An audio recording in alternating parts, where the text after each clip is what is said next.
All right, so I know there's a lot of serious stuff going on in the news right now. Part of me almost wants to do like 2 serious updates and then 1 less serious update just to keep us going, you know? Anyways, I want to call your attention to this. The whole Bad Bunny situation, Marjorie Taylor Greene, like super upset because he said, you know, y'all have 4 months to learn Spanish. And I want to let you know, I've worked on a committee with this woman. I've seen her try to read.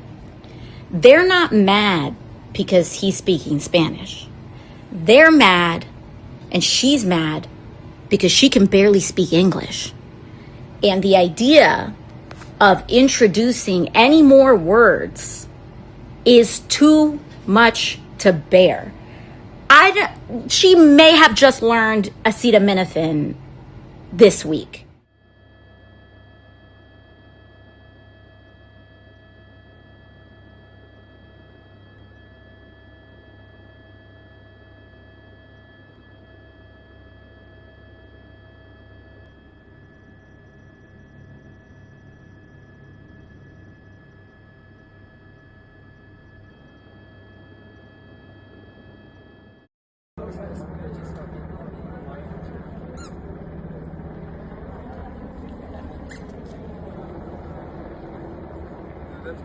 Well, how? She's starting shit. I was minding my own fucking business. And then you... And I don't know who she is, but she was recording people's faces. Man, who are you, man? Yeah, you just called out by one. Who are you by chance? Down high. I've been trolling the shit out of him for years. Want it? Okay, great. Thank you. You made it really easy. We are here outside the Broadview ICE detention facility downtown Chicago, where crowds have gathered, and apparently they've been gathering every day to protest the kidnapping of people and bring them to this facility. So after ICE kidnaps people, they bring them here. And every time an ICE vehicle comes in, the crowd gives them hell. Fucking kidnappers! Fucking kidnappers! Fucking fucks! Fucking kidnappers! We got people from everywhere. We got flags. We got signs. All right. I like your signs. This is a snipers on the roof. So they got the roadblock leading up to the facility at 2 different intersections, preventing traffic to the facility. I feel like this is most likely to keep traffic off the road since there are protesters out here.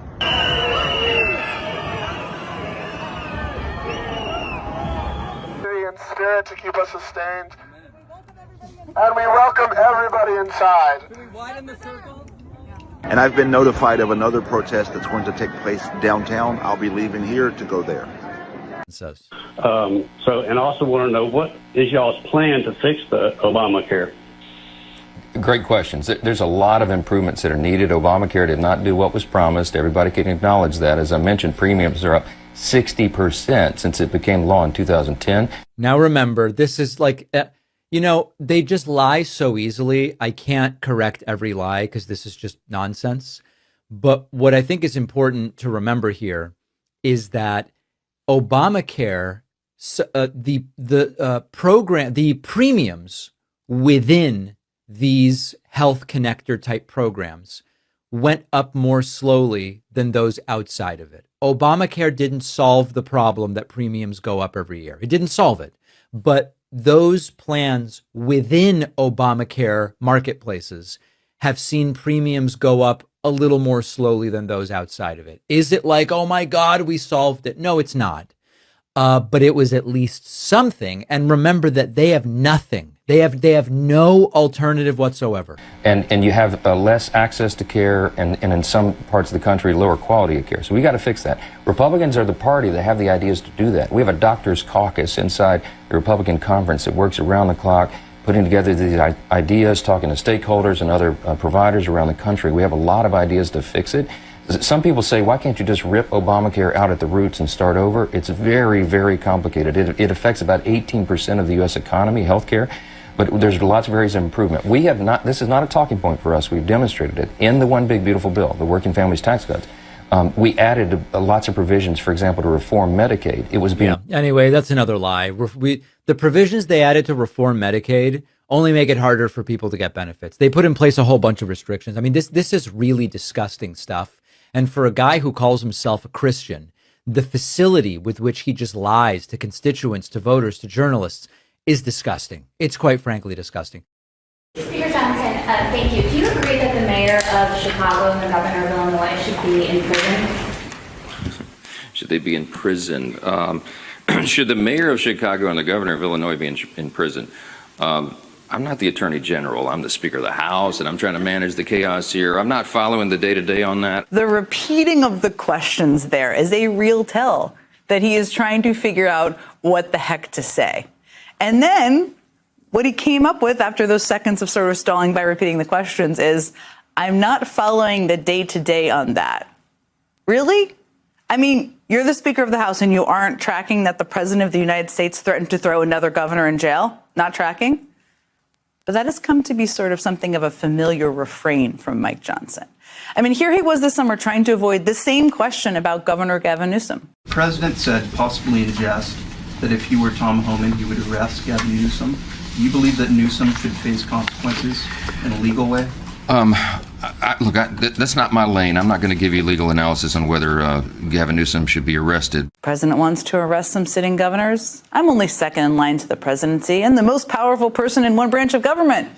But nope, not in my lane. Next question. What else you got? I'm not following all the twists and turns of the Qatar jet. I've certainly heard about it. I'm going to leave it to the administration. They know much more about the details of that, okay? It's not my lane. I'll tell you that the redistricting is the responsibility, it's the prerogative of the states, and so not really my lane. Would you support a pardon or a commutation for Ghislaine Maxwell, a convicted sex trafficker? Well, I mean, obviously that's a decision of the president. He said he had not adequately considered that. I won't get in front of him. That's not my lane. Really? I mean, not even a view on releasing a sexual predator. As Cash said in the vignette earlier, he's FBI. That's not my lane. I don't know. I don't know if I used the right word. I said FBI informant. I'm not sure. I wasn't there. This isn't my lane. I've never seen all of the Epstein files. That's outside my lane. We're going to let the cabinet do their job, and I'm going to stay in my lane and do mine. It's literally all in your lane. Every one of these issues is under Mike Johnson's purview as Speaker of the House, second in line to the presidency.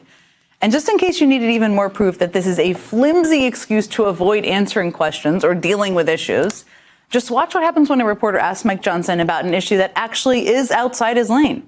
Here was Mike Johnson just yesterday being asked whether Puerto Rican recording artist Bad Bunny should get to perform at the Super Bowl halftime show. Any reaction to Bad Bunny being chosen as the Super Bowl halftime performance? I didn't even know who Bad Bunny was, but it sounds like a terrible decision in my view from what I'm hearing. What's that? How come? Well, it sounds like he's not someone who appeals to a broader audience. And I think, you know, there's so many eyes on the Super Bowl, a lot of young, impressionable children. And I think, in my view, you would have Lee Greenwood or role models doing that, not somebody like this. Okay. I mean, a couple of things to say about that one. First off, Bad Bunny is one of the most popular recording artists in the country right now. I don't know if the speaker thought he was actually a Bad Bunny and why he referenced children. Who knows? He has nearly 80 million monthly listeners on Spotify. Safe to say he appeals to a much, much, much broader audience than Lee Greenwood. The 82-year-old country singer who performs his one hit over and over and over again at Trump rallies. But there's really no reason, actually, on this one for Mike Johnson to weigh in, because that question was actually not in his lane.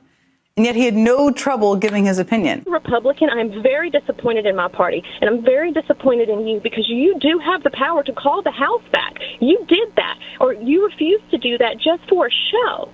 I am begging you to pass this legislation. My kids could die. We don't have the credit because of the medical bills that I have to pay regularly. You could stop this, and you could be the one that could say military's getting paid. And I think that it is awful, and the audacity of someone who makes six figures a year to do this to military families is insane. Hearing you say that everyone is smiling in the cities where troops, our National Guard has been rolled into, feels dystopian and insane to hear you say that. Have you ever voted against anything that Trump set forth as far as policy? That's one question. The other is, what is going on with the swearing in of the congresswoman who will make the 218 vote? I noticed that you were speaking in the hall yesterday with someone regarding the idea that, you know, maybe she would make the 218th vote that would open up the vote for the Epstein files to be released. This is not something that we are going to forget about. This is serious business.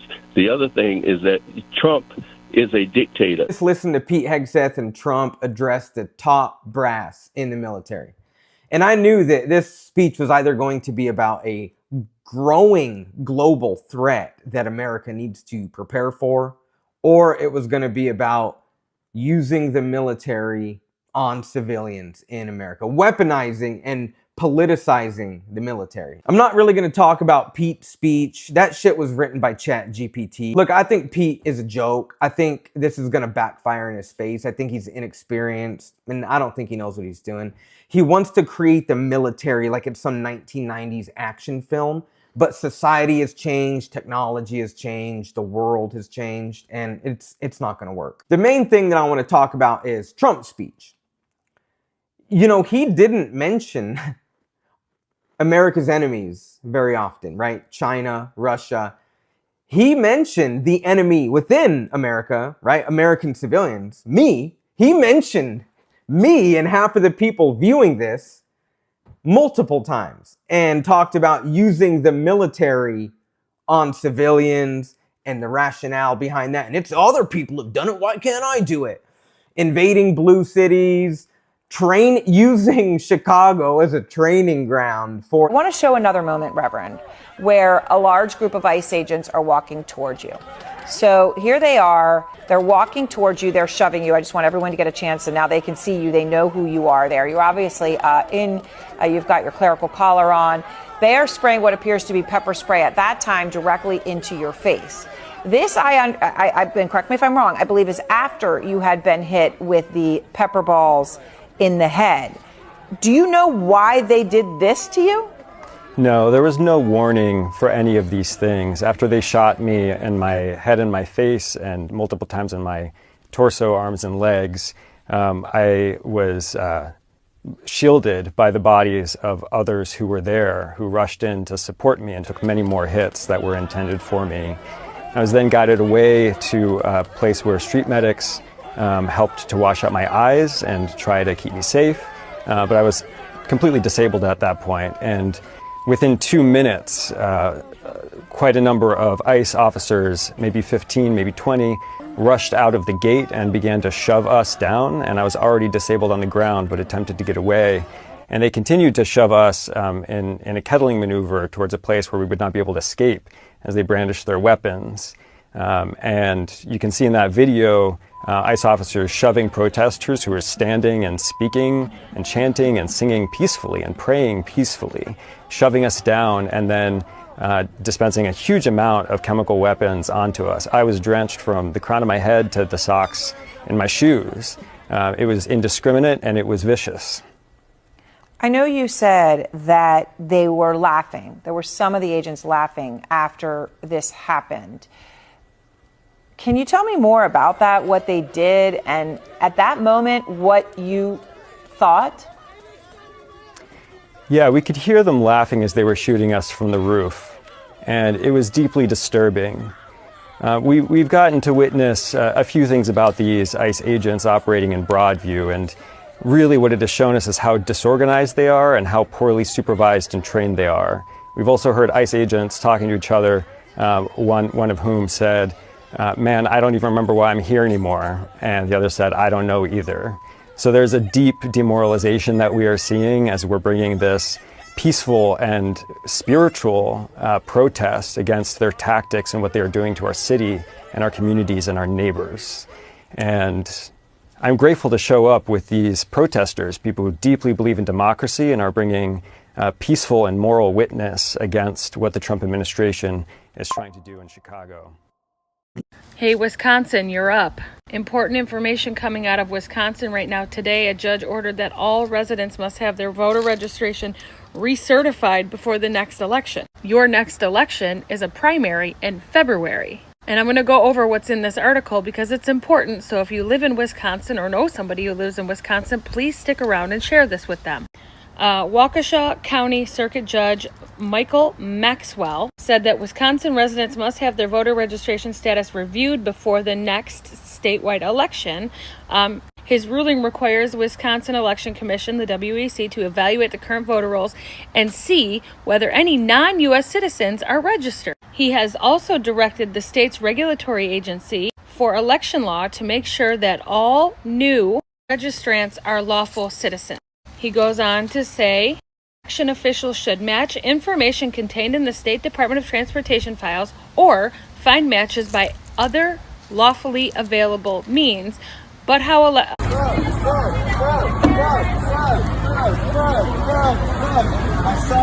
Hi, we're outside the ICE facility in the evening on whatever the day is, October. Can you guys let me know what you're here, why you're dressed as frogs? Well, you know, the frog has become a symbol of what's going on down here. And so we decided to come support our friend Toad, who's been out here. You probably saw him on the news. And he's a friend from another pond. And so we decided to come down here and show our support for the insane government overreach that's going on in this place. And the fact that they're calling Portland an explosive, fire-ridden sort of, warland, which is not, because we're here. Okay. And what's specific about the frog? Is it because of the one guy who'd been in that costume before? Or was there any other symbolism to it? That's the reason, He's an iconic symbol. You see it all over the internet now, so it only made sense that more frogs joined in this fight. Okay.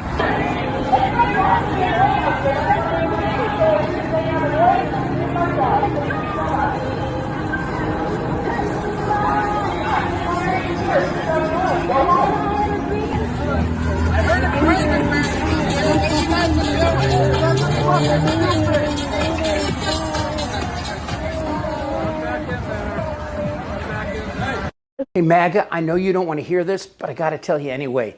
Trump is going to die. That is crazy. What happens to MAGA? I don't know when, but considering his dementia and his weight and his diet and the off chance that there's really a God, his odds don't look too good. It's not fair. Trump is scheduled to have his routine yearly checkup at Walter Reed Hospital just 5 months after his last routine yearly checkup. That can't be good.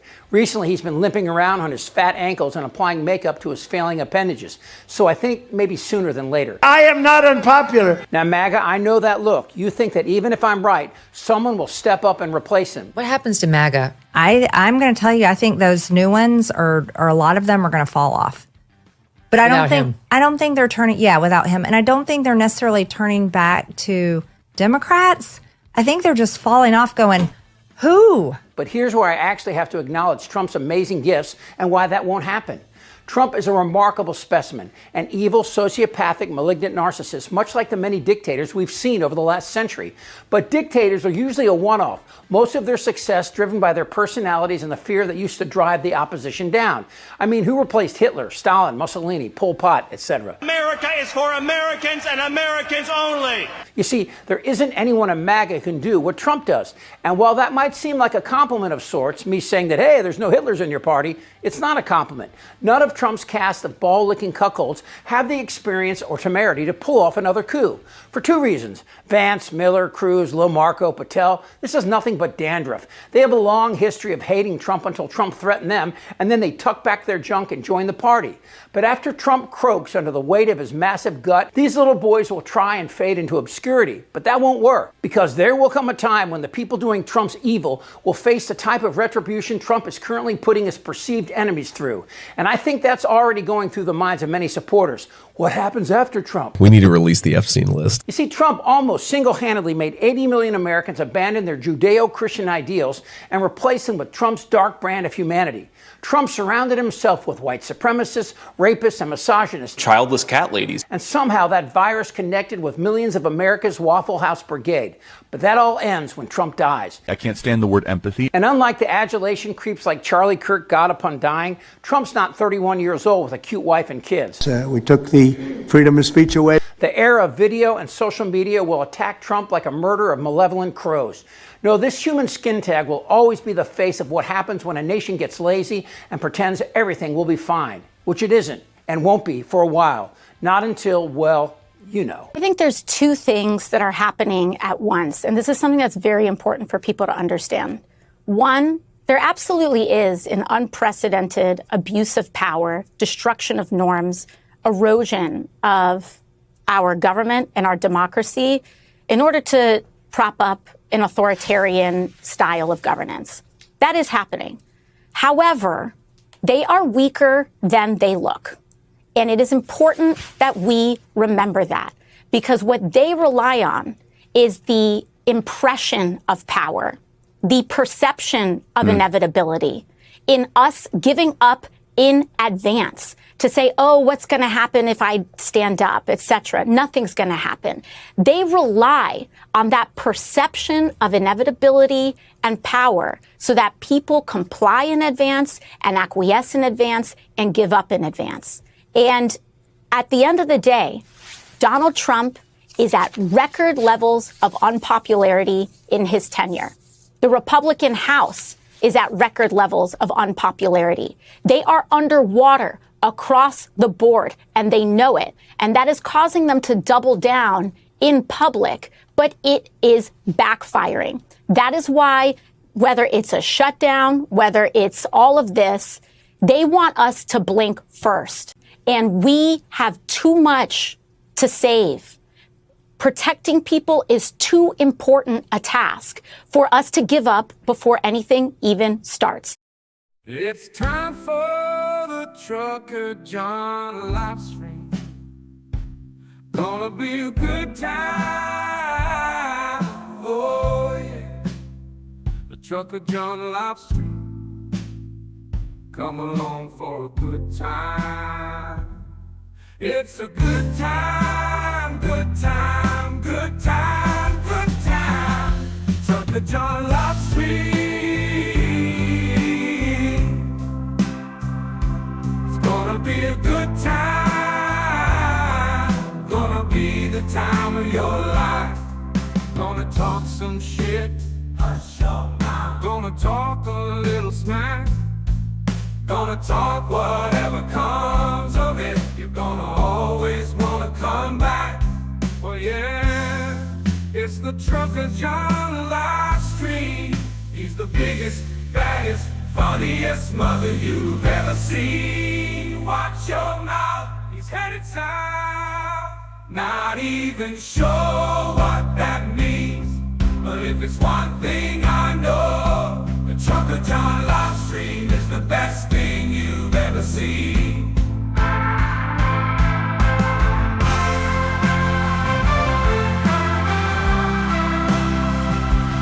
And now, ladies and gentlemen, the moment you've been waiting for. Trucker John.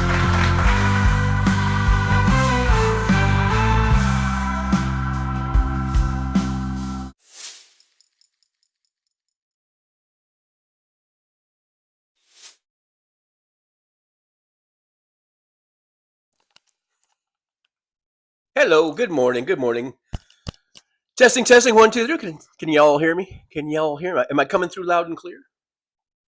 Hey, it's 11:32 a.m. in the Pacific time zone, right here. Hopefully you guys can hear me okay. Let's see here. Do I hear me? It's 11:32 a.m. All right. It's currently, we're at 80 degrees already. It's supposed to get to 86 today.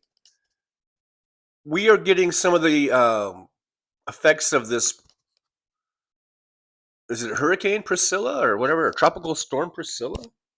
So we've been getting some rain off and on, a little bit of rain, not very much, but at least where I'm at. But, you know, a little bit of rain here and there, it's always good. So, anyhow, how you guys doing this morning? Hope everyone's doing okay. I know we're going through some tough times, but hopefully we're all getting through it. I do see Belfast Bob in the chat room, and then there's Sandy Foltz. I see Susie Jones. Hello, Susie. And there's Fancy. Hello, Fancy. Thanks for being here. Anna Moore is here. Welcome to the Driver's Lounge, Anna Moore. Damon Dog, the big dog, is here. Let's see. Anna Moore said, hello, TJ and fellow loungers. I won't be able to stay today. My dog is not well. Taking her to the vet. Well, I hope your dog will feel better at the vet. I hope the vet can fix her up and get her back on her paws, if you know what I mean. I don't know. Let's see. Yeah, that Fancy is there. Falcor. Hey, Slava Ukrainian. We've got a couple Slava Ukrainians guys in here, but absolutely Slava Ukrainian. There's Jolie. So, hey, Jolie, thanks for being here. I appreciate you for coming in and helping me out. John Glad's here. Always glad to see John Glad in the Driver's Lounge. Thank you so much. Just checking the volume over here.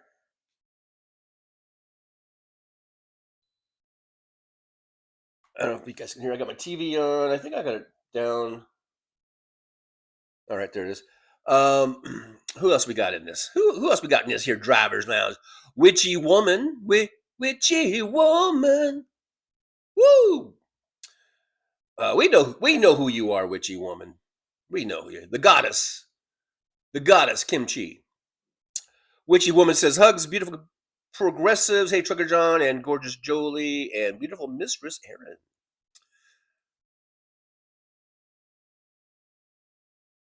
Let's see, who else we got in this old Driver's Lounge? Apple 707 is here. All right, eh? All right, eh? I'm almost done with my coffee. See, I don't want to drink more than 1 cup a day, but for some reason I'm going through this cup really fast lately. So I think what I should do instead of making another cup, I should just get a bigger cup, and then that way I can still say I only have 1 cup a day. Anyhow, Witchy Woman there is Josh. Hey, Josh is here. What a dipshit. Now that's no way to talk about me. No, I know I'm pretty sure that was in reference to the intro. Probably I'm hoping a reference to Mike Johnson. My guess, or you know, but I'm just kidding. I know I'm fairly confident you weren't addressing me. Kinky Streets is here. Hey, Kinky, good to see you in the old Kinky Streets. John Cladd says we are no longer a constitutional republic. Boy, I tell you, it sure is being challenged, isn't it? Our Constitution. It is bursting at the seams. It's about to all hit the fan here. But if we don't do something here, Karen Ames is here. Hey, Karen, from the Victor Valley, my old stomping grounds. Good to see you, Karen. Thanks for coming on in to the Driver's Lounge. Jen up the base is here. Hey, Jen, good to see you. It says, Trucker John, congratulations on the Dodgers. Big W. You look great today, TJ. You haven't even seen me yet when you wrote that. So I know you're lying. I know you're full of shit. You hadn't even seen me yet. Oh, I guess you could base it on that thumbnail that was probably taken a year ago or something, or 6 months ago, or what. I have no idea when that was even taken. I guess I have an idea since it's me, and I think there's a screenshot from one of my live streams, but it could be that could have been 6 months ago or a year ago. I really don't know, to tell the truth. So I guess you could say that I looked great 6 months ago or whatever. But I know you're just, pulling my leg anyhow. Witchy Woman with $1.99 super chat. Thank you, Witchy Woman. Yippee. Going out to Witchy Woman. I'll give you a thumbs up and a heart also. Keeping the show going and growing. We're at 4,120 subscribers. If you haven't subbed, I would really appreciate it if you would consider subbing to the show. And if you have subbed, sub again. No. Maybe help just get the show out, get more subscribers in here. And my motto is the more the merrier. That's my motto. My motto is the more the merrier.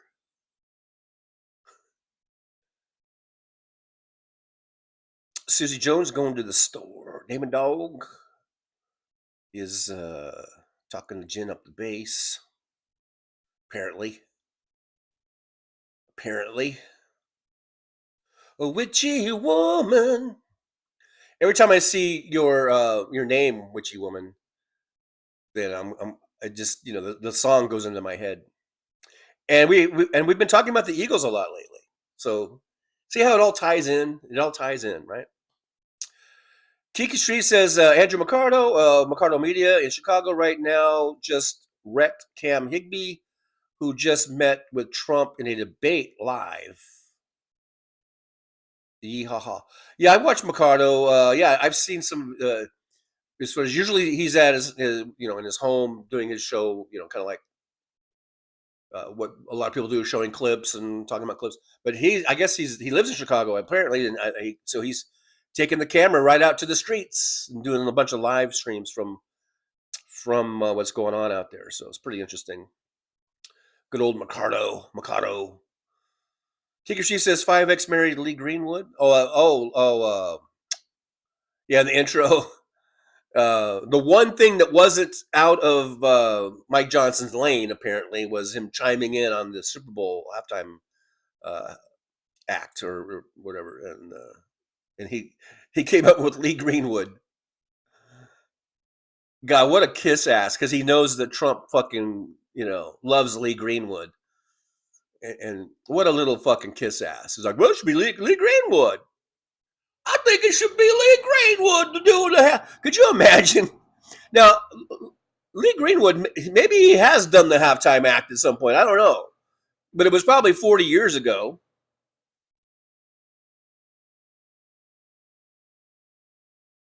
Those halftime acts are about 20 minutes long, I think, right? 15, 20 minutes long. What's he going to do? Sing a 20-minute version of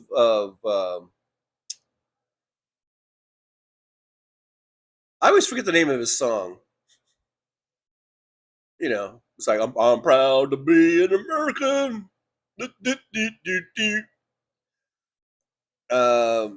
That song. Would he just do that for 20 minutes? And then they could show a shot, during the halftime of the VIP suite where Trump would be at, and then Trump would be standing there like swaying back and forth, because that's what he does, like a fucking dork. Kikashi says ICE getting paid, air traffic controllers are not. Yeah, what the fuck? What the actual fuck? Everything is topsy-turvy.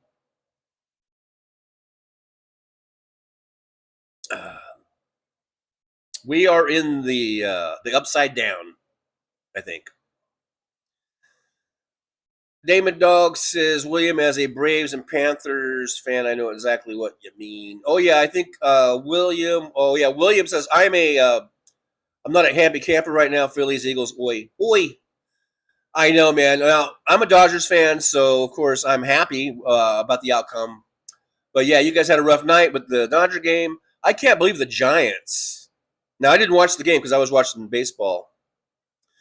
But I saw the score. I can't believe they rolled up on the Eagles, like 34-17. They doubled up on them. The Giants. So the Giants are kind of having a better season than I thought. They've won a couple games, right? Wow, they beat the Eagles. What's up with the Eagles? But everyone, I guess, it's hard to go undefeated. Maybe that's going to be their one loss or something. But yeah, I guess I think all the Philadelphia teams, all the Pennsylvania teams, I should say, I guess, which is all of Philadelphia probably, lost last night. Like in every sport, I think they all lost.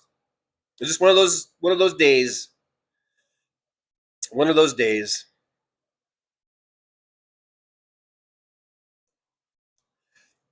Ivy Joe Casey's here. Hey, Ivy Joe, good to see you. Thanks for popping on in. to the old driver's lounge. I'm proud to be an American, where we can have a stupid president who is an idiot and a moron and a wannabe dictator and doesn't care about the Constitution. Ivy Joe Casey says, "Sup, dog?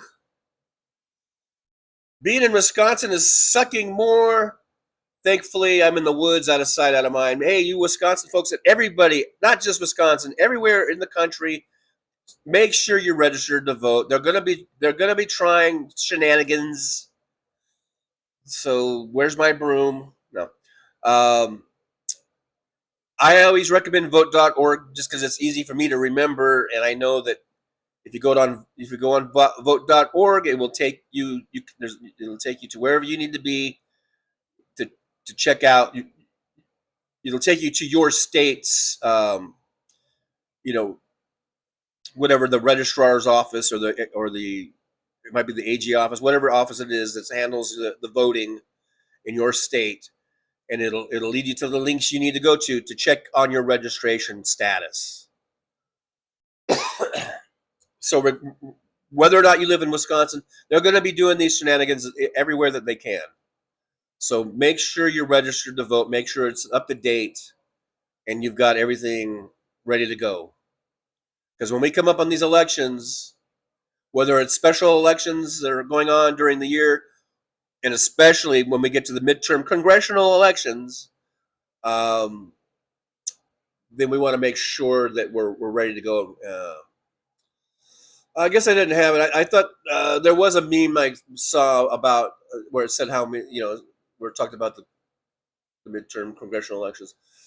But anyhow, we've got, look at this little ditty I found. Look at this. I don't know when this was taken, but that, and I don't believe that is AI or been doctored, but that's Pam Bondi. Looking very young. And there's Donald Trump on one side, Jeffrey Epstein on the other. I hope that's not, AI or whatever. Maybe it is. Maybe you guys can, if there's anyone in the chat that knows the authenticity of this, maybe I should have checked it before I posted it. But I just thought, look at there, Pam Bondi. There's her crowd. There's her buddies, Epstein and Trump, right there when she was 12, apparently. No, not really, but she was very young, and so she's known these fellers for a long time. We do know that when she was Florida AG, she took a nice $25,000 campaign contribution, and then basically, I guess, ignored the whole Epstein case or whatever, or it ended up getting that sweetheart deal. So, wow, I wonder how something like that could happen. Seems like they were pretty cozy. They were pretty cozy, weren't they? Running in the same circles, hobnobbing, socializing. I'm trying to find my. I should put this in the front someday, right or on the top, because I keep having to search for my. There it is. Now it's over there. So every time I post stuff, it kind of moves. Yeah, we need to keep that up. Keep the light on there. Release the Epstein files. Let's keep the light on for that. But yeah, there's old Pam Bondi there with her buddies, Epstein and Trump, from way back. They go way back.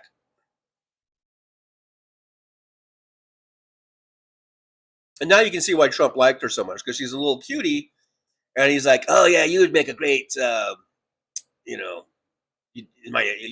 do well in my cabinet or whatever." David Dog, I want a frog suit. Yeah, those are kind of cool and kind of funny. Kiki She says they shot him while he was standing on a public sidewalk. I'm talking about the, I guess that I guess he's a priest or a pastor. I don't know, but whatever he is, the holy man. And they just shot him. I mean, with pepper spray or pepper balls and whatnot. But still, if that would have landed in, if that would have hit him in the eye, it probably would have taken his fucking eye out. He'd be blind in one eye right now if it hit him in the eye. And it did hit him in the side of the head. That one, it looked like. And you know, if you get hard enough in your temple, it doesn't have to be a bullet to kill you. I mean, it could be anything. And that, you know, they could have killed the guy. So I guess is what I'm trying to say. And they're just, you know, I don't know who was up on that roof, but I wouldn't be. I don't think I'd be too far off to say that those are probably some fucking white nationalist, Proud Boy type Boogaloo Boys, or you know, something like that. And they're probably up there going, "Hey, look at that guy. He thinks because he's got that collar on that we ain't gonna shoot him. Well, fuck that. I'm gonna take him out. Fuck you, assholes."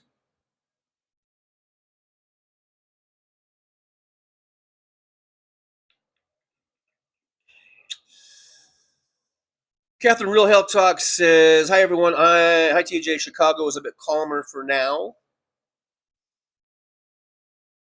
Calm before the storm. Breaking the action."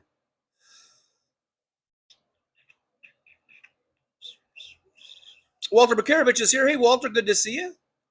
Thanks for coming on into the driver's lounge. Walter Bukarevich says, "Morning, Trucker John. Outstanding opening, informative clips. Keep up the good work. Also, congrats on one of the wildest endings ever seen in my live to MLB playoff game." That was wild. That was pretty wild. I have to confess, I was on last night.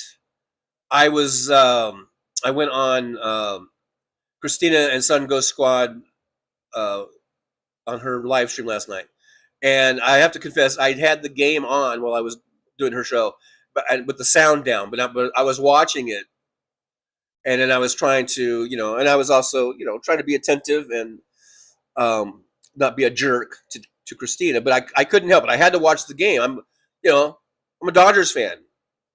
I had to watch the game, and I was watching what was going on in that ninth inning, or no, it wasn't that was extra innings, right? Was that the 11th inning or whatever it was? And as soon as that play happened, where the pitcher, the Philly pitcher, threw the ball away, and our guy scored, my impulse was to get up and go, yeah, but it's funny if you happen to watch that that live stream, you'll see like Christina's talking, I'm listening, but I'm looking at the TV, and when that happened, I went like I go like, or I made some sort of facial thing. I went like, but I didn't yell out, and I don't think Christina caught that, but it was. Then I watched it late afterwards. I watched it again, like with the sound on and everything.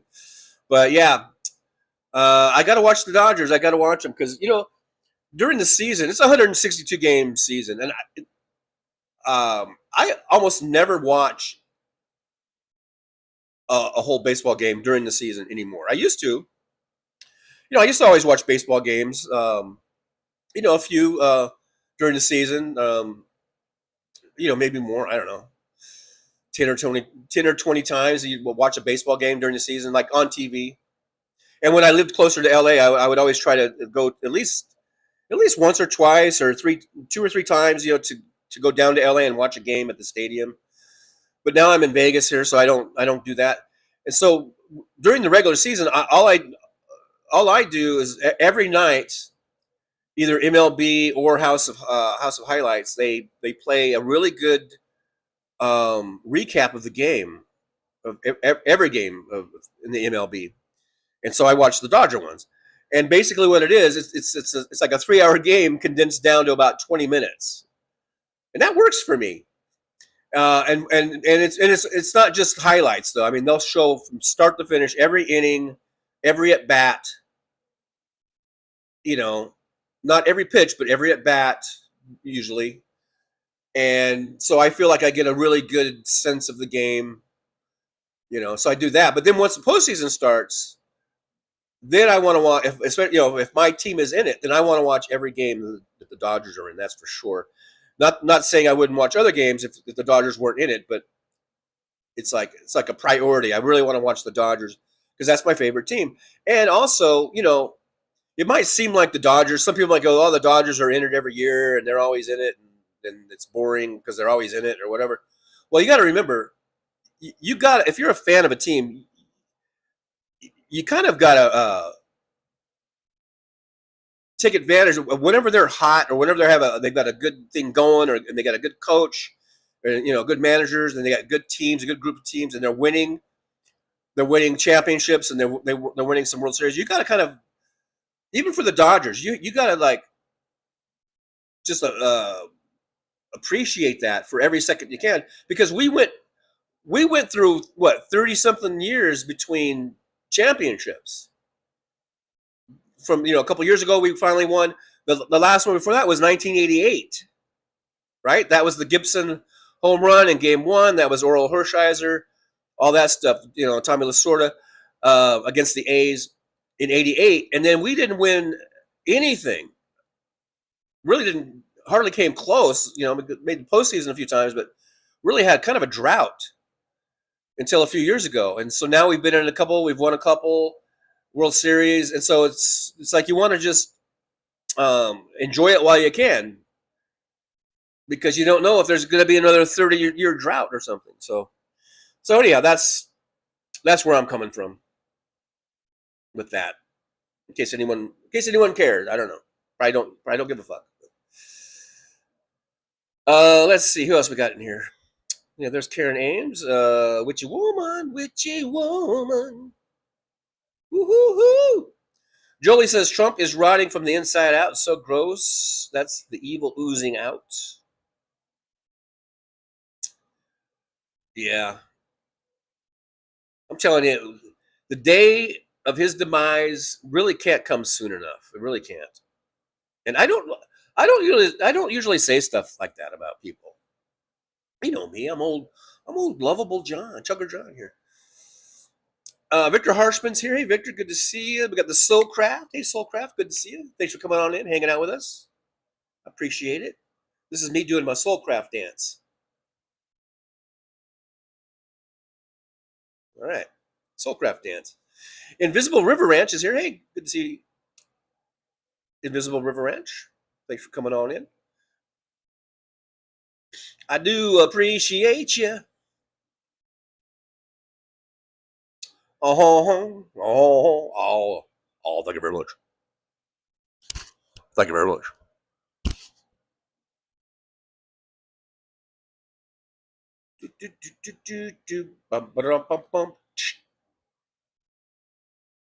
Kiki Street says fascists always think the left are weak. Antifa won World War II. Never forget. Mr. Spock is here. Live long and prosper. I have to go over here. This doesn't work. It's not working for me. It just isn't working for me for some reason. Christina Weibel says, cool, I'm just in time. Hello, Christina Weibel. Good to see you. Thanks for being here. DPD 5841. 44. I messed your number up. Well, hello, DPD 5844. Good to see you. Thanks for coming on in. Oh, thank you. Oh, thank you very much. Oh, thank you. I want to thank you very much. Oh, yeah.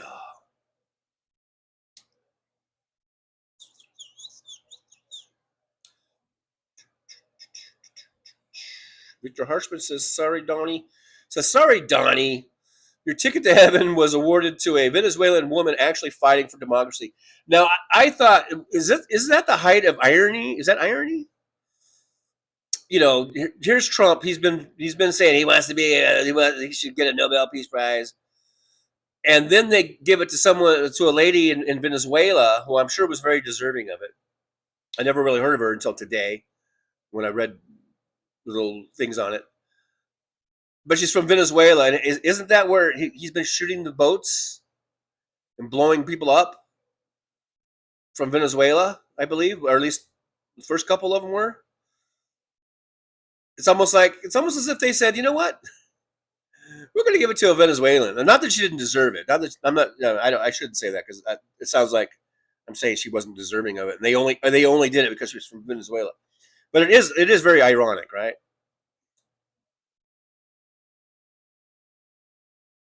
Oh, the irony. It's talking about peace peace prizes. Now, when I was making the clips today, I didn't really see. I was kind of looking for stuff about the Gaza Israeli peace deal or whatever, and I didn't really see. I wasn't really coming across very much stuff. I don't know why, other than maybe because I don't know. Maybe a lot of people think it's bullshit or something, or not trusting of it. But I guess all I could really gather from that is basically, it's more of a ceasefire type of thing, and hopefully they're going to get the hostages out, the remaining hostages, and of course whatever the remains of whoever they have. That would be great, but it's like no real talk of addressing the humanitarian crisis there. I mean, it's just Israel said they're going to keep their forces there, but apparently it's a ceasefire, and I guess the hostages are going to get released, whatever's left of. I guess I don't even know how many are left, but that's all I know on that. I didn't get any clips on that, but I mean, I'm glad they have a ceasefire, and I hope that they continue to cease firing. But it's not been good. How many innocent civilians died and are going to continue to die? And I don't have much hope for, even with the ceasefire and everything. I really don't have much hope for that whole place. I mean, if there was good leadership in Israel, then I mean this wouldn't have happened in the first place probably. But if we had good, honest leadership in Israel, and if we had good, honest leadership in America right now, if we still had a Joe Biden or a Kamala Harris, then I would have some confidence in that there might be some a road to a solid two-state solution, and in helping the Gazan or the Palestinian people, do like a Marshall Plan or whatever, and rebuild their infrastructure and their homes and their infrastructure, their schools, their hospitals, and get humanitarian aid in there, and things of this nature. But I don't have faith that any of that happening. Even with the ceasefire, I mean, I don't have much faith. I don't know, but we'll see. And I didn't see very many clips on it, so it's weird. So then jackasses like me have to just make these assumptions or whatever. These wild assumptions. All right, skipping on down and needle dropping already. Already? I'm already needle dropping. Let's see, care names. Okay, there's a mid-thread on this one, I guess. Because talking to Damon Dog, I guess I have to have my daughter mess with my settings for the next Zoom. See, I'm mid-thread. So you guys were talking about a Zoom call, I guess, apparently. DPD5844 says, I would encourage anyone who lives in Wisconsin to protest at Judge Michael Maxwell's house and office to let him know he's a Nazi asshole. There you go. Jim Bay says, Trucker John, I may not have seen you yet, but now that I have, I'll double down. You look hot. Oh my God. You either go one way or the other, don't you? You're either extreme one way or extreme the other. Yeah. You look hot.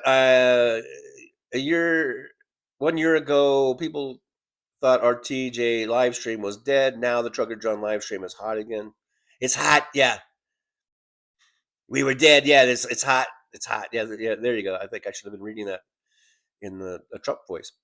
Erin West is here. Hello. She says, hello, and I just got approved for extended testing times at school because my brain is old and slow.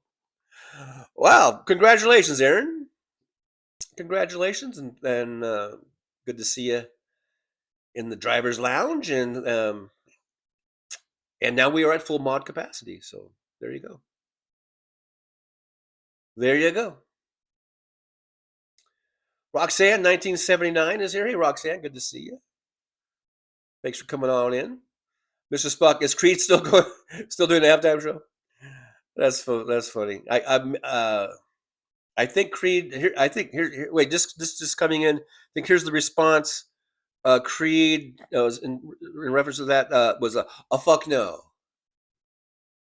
Not that they wouldn't do it, like the real halftime show, but they were, They wanted to do like the Republicans an alternative rock halftime show, which I guess you would have to change channels during the halftime to watch the whatever one they're going to put on. Oh man, I'm out of coffee. Damn it, I'm out of coffee. Squirrel Girls is there? Hello, Squirrel Girl. Good to see you. Roxanne 79. You talking about Glory Hole Johnson? Yeah. Where that's not my lane takes a whole new meaning. Hey, Tim Farrell, good to see you. Thanks for coming on into the old driver's lounge.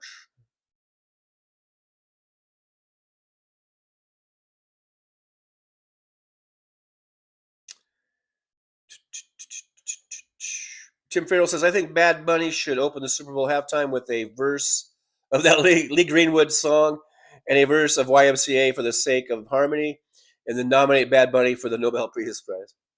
That's funny, Tim. He should sing it in Spanish, though. It's like, I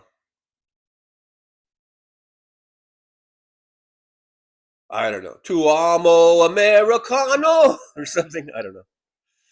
I don't know Spanish, and I have 4 months to learn. I've only got 4 months to learn.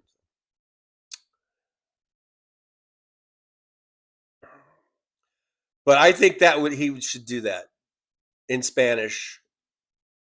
The Lee Greenwood song. That would be awesome. That would be totally awesome. I would love Bud Bunny. I would love Bud Bunny. I don't know who this Bad Bunny is. I think Bud Bunny. Wasn't that first cousin of Bugs Bunny? I've always been a Bud Bunny fan myself. No, but I think if Bad Bunny did that, I would be a fan forever of Bad Bunny. Not that I'm not already.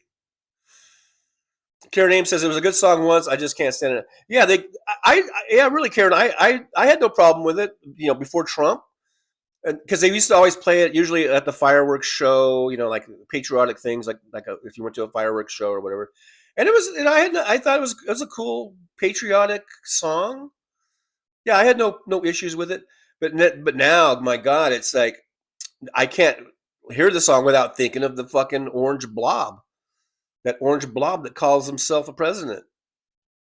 So, yeah, now it's ruined. The song has been ruined. Forever ruined. Unless Bad Bunny sings it in Spanish, then I think that's the only way that song will be saved. Victor Harshman says, Turning Point halftime headliners, Ted Nugent and the Osmonds. I don't know. It might be Ted Nugent and Kid Rock, maybe. I don't know about the Osmonds. Say what you will about the Osmonds, and they're a bunch of Mormons, and they're probably all right-wingers, and they're probably MAGAs. I haven't really heard any of them really do anything politically, though. Maybe because I don't know. They're not on my radar, but anyhow. But yeah, I get your point, though. Tim Farrell says Naomi says ISIS and Antifa are equally terrifying. ISIS better watch out. Who's Naomi or Noemi? Noemi. Who's Noemi? I don't even know who Noemi is. Noemi. Who is Noemi? Who is Noemi? Catherine, Cubbies forced Game 5. Yeah, they came back and beat. They They shut out Milwaukee last night, right? Wasn't it 5-0? So we've got a game 5 that could go either way. Milwaukee was looking pretty strong. I thought that they were going to take it. So I mean, you got to give the Cubs a lot of credit. They're right in it. Then they're forcing that game 5. It could go either way. It could be either way. Cubbies or it's the Brewers, right? Yeah, the Brewers. I don't know why I blanked out. It could be Cubbies or Brewers facing the Dodgers. And so either way, I think those are all some great games coming up. I think that Cubby Brewers game is going to be like a heavyweight fight, and then whoever wins that and to go play the Dodgers, that's going to be another scrappy series, man. Gin at the base says, Trucker John, how was the appearance with Christina and son? As the 7th inning rolled around at precisely 5 p.m., I was wondering how you would keep tabs on the game. Well, I had the game on, and I was right. I had the TV right in front of me, and I was watching the game and listening to Christina, and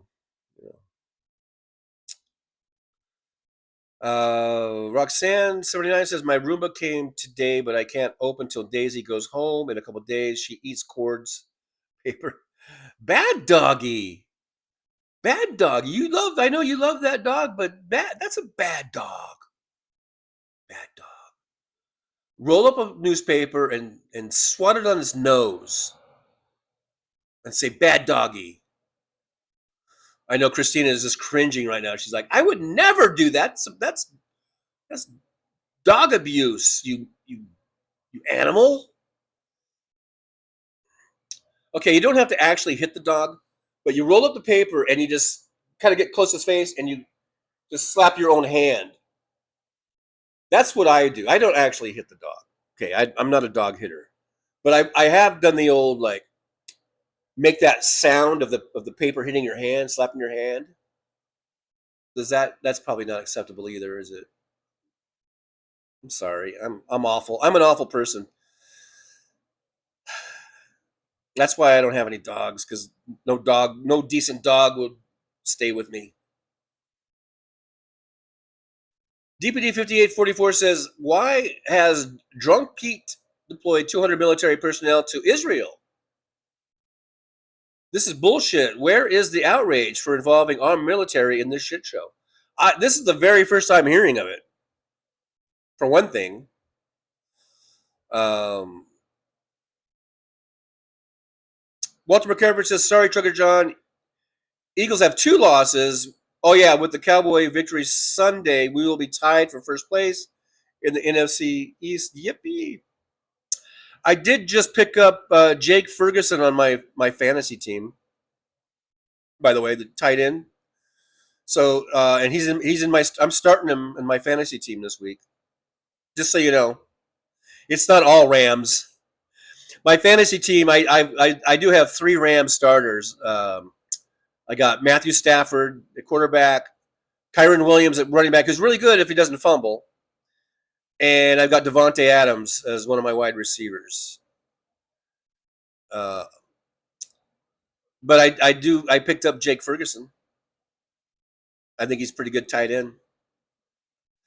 Let's see here. Karen Ames says, I just dropped off my ballot last night at City Hall drop box for, yes, in California, redistricting. Yes. Is that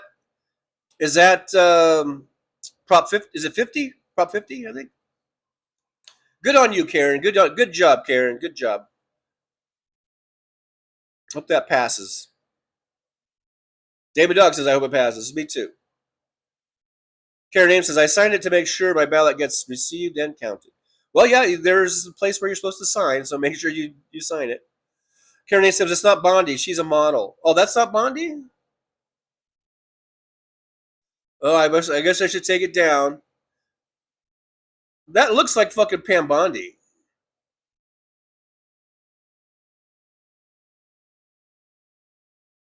Karen Ames says, it's been out for a while. Mad Max, Slava Ukraini.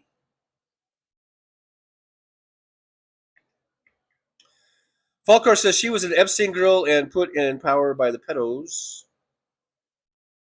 Damon Dog says, but it sure looks like her. Yeah, I thought it was her, like, when she was like 18 or something. I don't know. Well, I guess I should take it down then if that's not her. Because the whole point of the thing is that I was trying to make is that she's known them and palled around with them. And... Oh, well. Well, okay. Here, I have another thing I was going to put up anyhow. Another meme. One of my memes of the day. Here's this one. Is this one? Is this? Hopefully, this one will pass the fact checking. Come on. Let me put this kind of big so we can read it. This was breaking mega Wisconsin election. Here we are in Wisconsin again.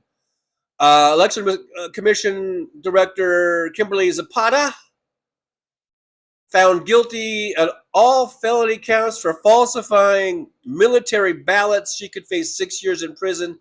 As usual, the voter fraud is all MAGA. Oh wow! Look at what happened to me. I zoomed myself in. I hate when I do that. We can bring this one down too a little bit.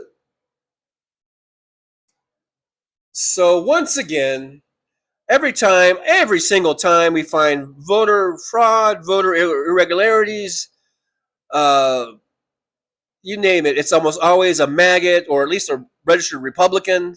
Almost every single fucking time. It's all projection with these fuckers. It's all projection. Everything they do, when they accuse us of voter fraud and voter tampering, when they accuse us of pedophilia, they accuse us, whatever it is, you name it. It's what they are doing. It's a confession. They're confessing their crimes. It's all projection. These motherfuckers.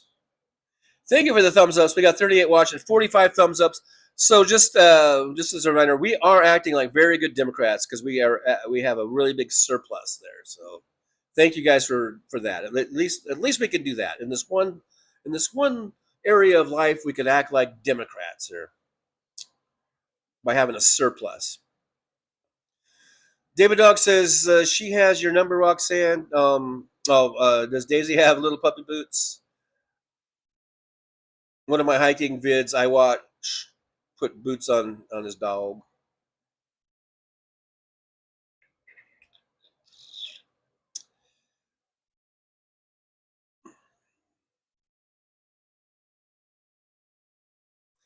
Kristen Weibel says sky is blue here. That priest is suing as he should. Could have put out an eye, man.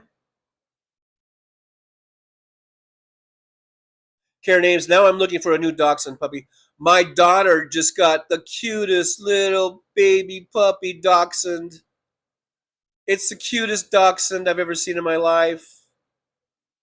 I think it must be some different type of breed because I think it looks like it has a little bit longer hair. Like, because I had a dachshund when I was a kid.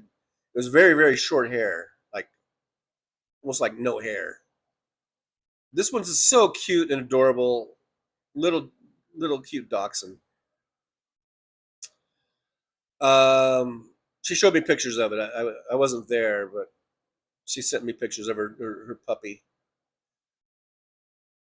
She bought it for her hubby because her new husband, my son-in-law, he had a dog that I guess it passed away, and I think he had it I think that dog was like 20 years old or something.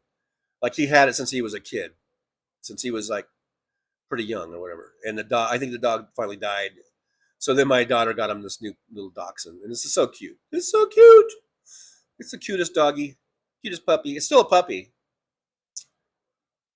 It's like a blonde kind of type of a color. It's like my dachshund, the one I had when I was a kid. His name was Potsy, by the way, and he was brown, like really dark brown.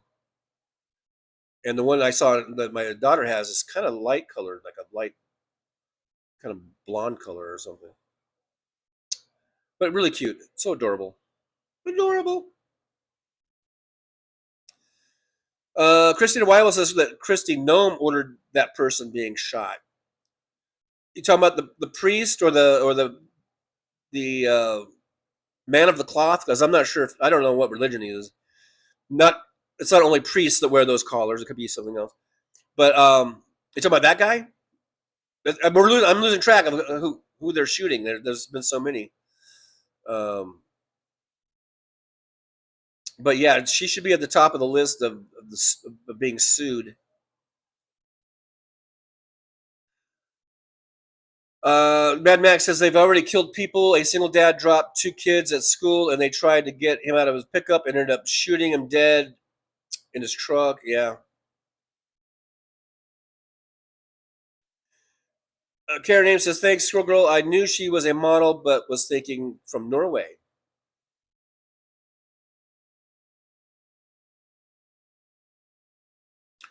Well, I'm glad I asked you guys to fact check that for me, and you guys did, and I appreciate that. I was just worried that it was like that was really Pam, but they just superimposed. Remember the old term superimposed? That's before AI. That's before even CGI. You could superimpose. Jolie says that live stream was so fun. Yeah, I had a good time. It was a really good time talking about stuff I don't normally talk about. We talked about UFO stuff, and we talked about a lot of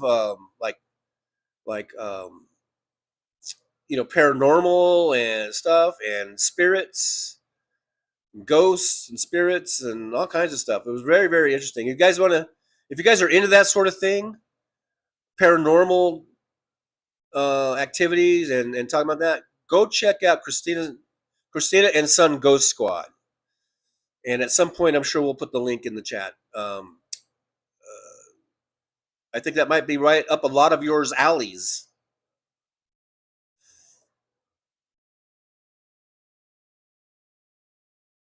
And mine as well. It was right up my alley. The Soulcraft, you got the Las Vegas Aviators.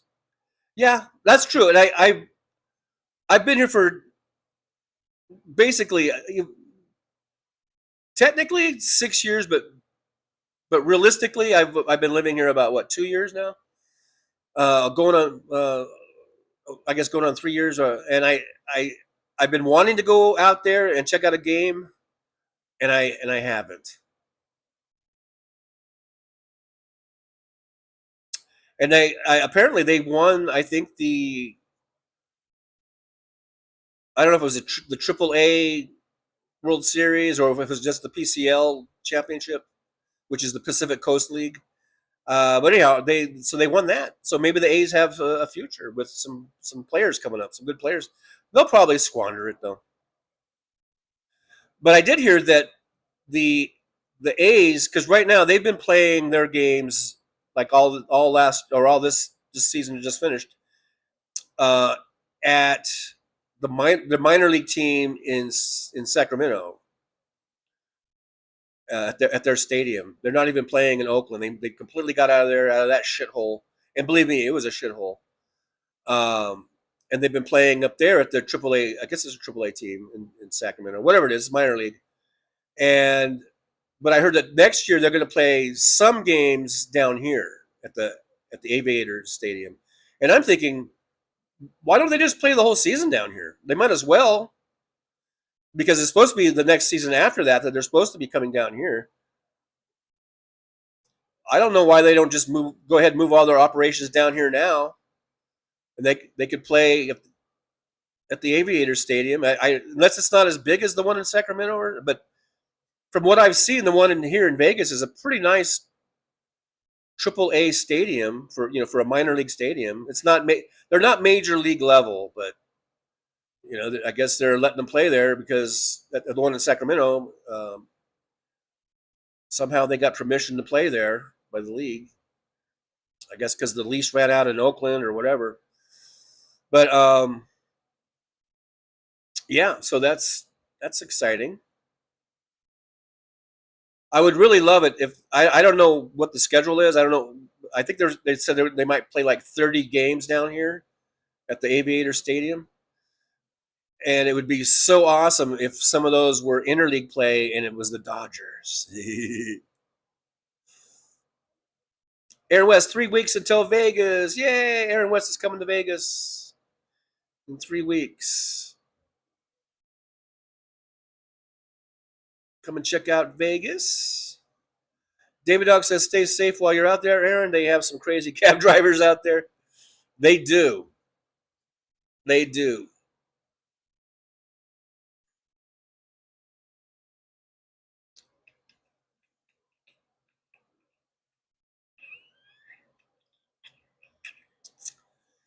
Christina Weibel says, Hamas will never disarm themselves. They might return people, but they won't disarm.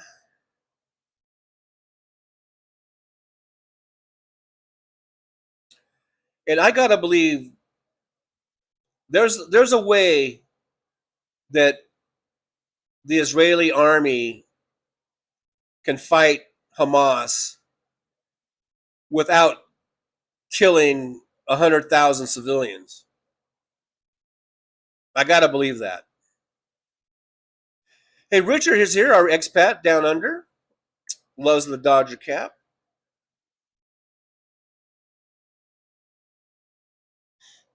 Barbara Nicholas is here. Says, I guess the gift of that big jet paid off.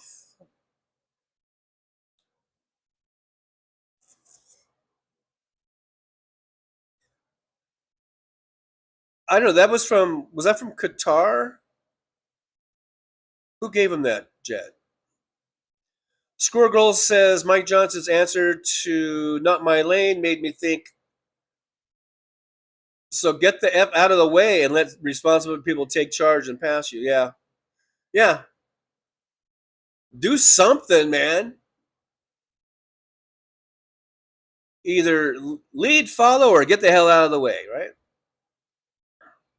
Kinky Street says economic leading indicators are falling in line with same indicators last time GOP installed tariffs 100 years ago. A recession, perhaps worse, is coming. And that's what I've been hearing also. The recession is on its way. Mr. Spock says Jimmy Osmond was annoying. Poor little Jimmy.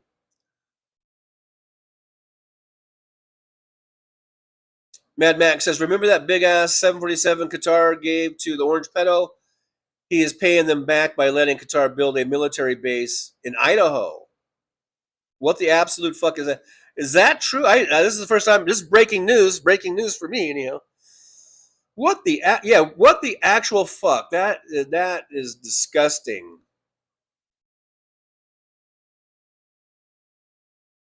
To tell the truth, I don't like any of those motherfuckers. I don't like Saudi Arabians. I don't like Qatar. I don't like any of those motherfuckers. Fuck them all. That's just me. Mr. Spock, I'm baked again. Greg Giles is here. Hey, Greg. Thanks for coming on into the old driver's lounge.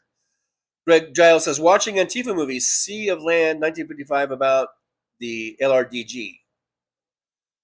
I have no idea what the LRDG means. You might have to enlighten me. Did it have something to do with the Korean War? I'm trying to think, were we done with, I think we might have been done with the Korean War by then, right? I don't know, man.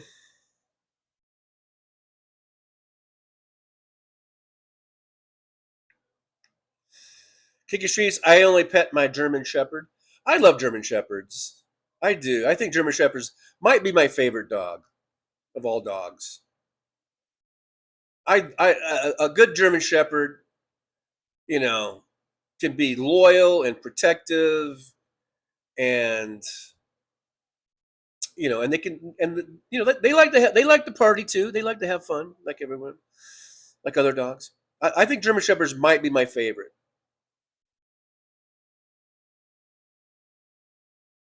I've seen some really nice German Shepherds in my day. And I know that they could also probably tear your face off if they wanted to. But they're usually pretty cool.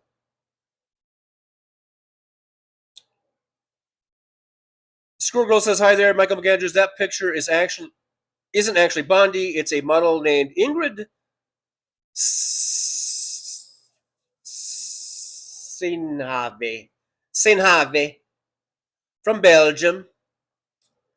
How much you want to bet Donald Trump saw that girl and then a few years later saw Pam Bondi and thought it was the same girl? I don't know. Like that even matters.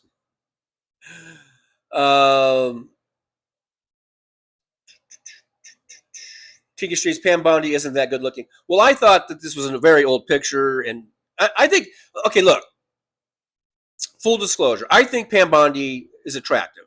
Okay, I'm not gonna lie, I think she's attractive looking. I don't know how old she is now, but based on how old I thought that picture was, I just thought that that's how she could have looked. You know, was that 20 years ago or whatever that picture was? So, believe me, I bet you almost every single one of us looks a hell of a lot better 20 years ago than we do now. Hey, there's Christina and Sun Go Squad. Thanks for coming on in. Christina says, I just got back from my MRI. That's right, you had an MRI today. I hope that went well. I'm hoping. I hope that all went well for you. And thanks for being here. I do appreciate you for coming on in. To the driver's lounge. Christina says, when did that happen with this lady? Sorry, I'm late to the game here. I'm not sure what lady. Are we talking about the lady that I misidentified as Pam Bondi?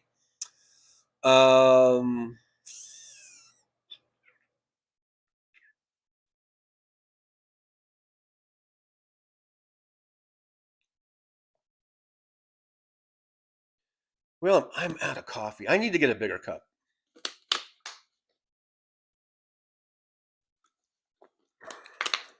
I'm going through the coffee lately.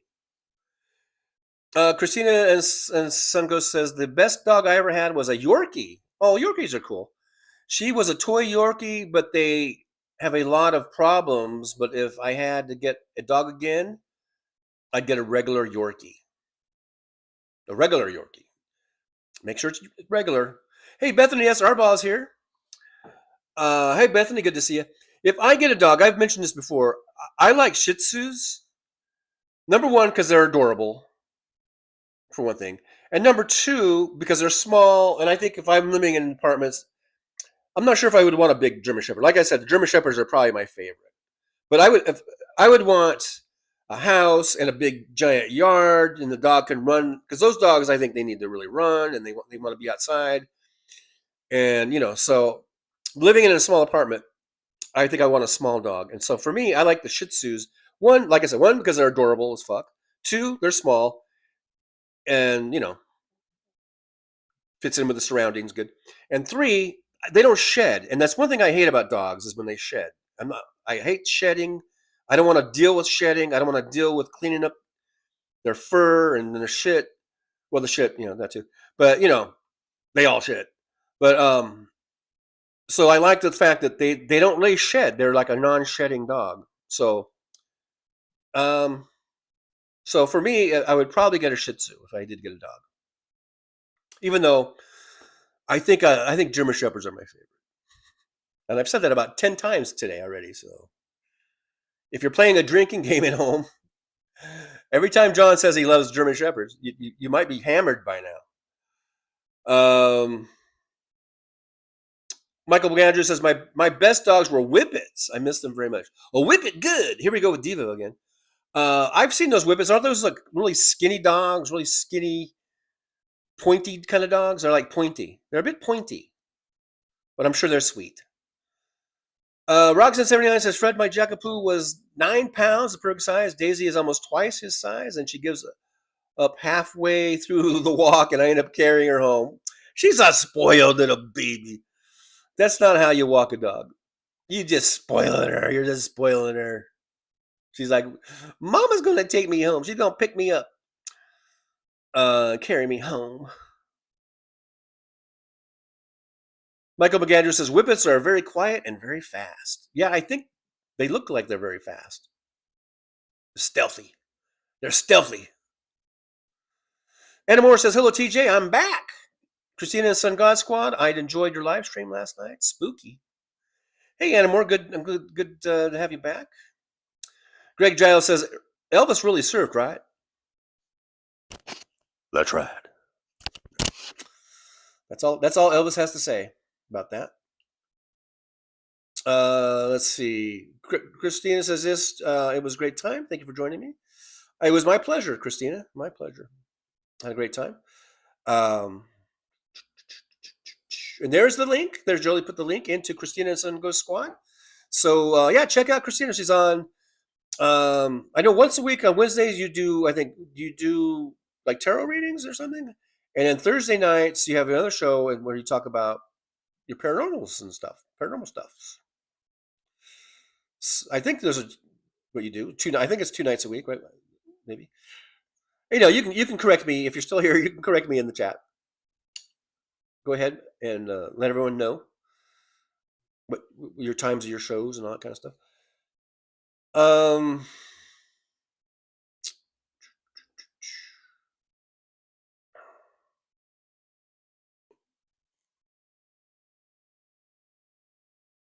I am skipping down.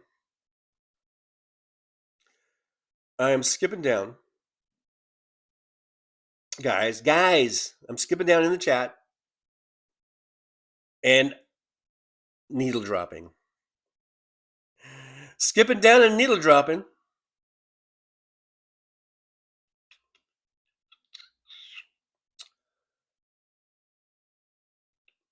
We got lots of dog talk going, which is fine. That's fine with the dog talk. What's your guys' favorite dogs? Christina likes Yorkies. Was it Michael likes the Whippets? I like German Shepherds, but would probably get a Shih Tzu because I like Shih Tzus too because they're so cute and adorable and they don't shed. What's your guys' favorite dogs?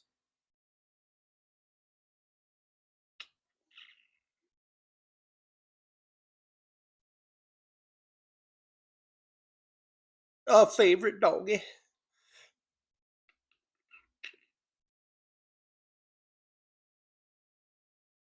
Greg Giles says it's a spring Saturday in Auckland, New Zealand. Nice. Is that Greg? You're from New Zealand? Well, thanks for checking in over here.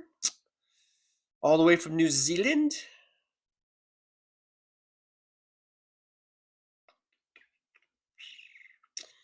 Skipping down and needle.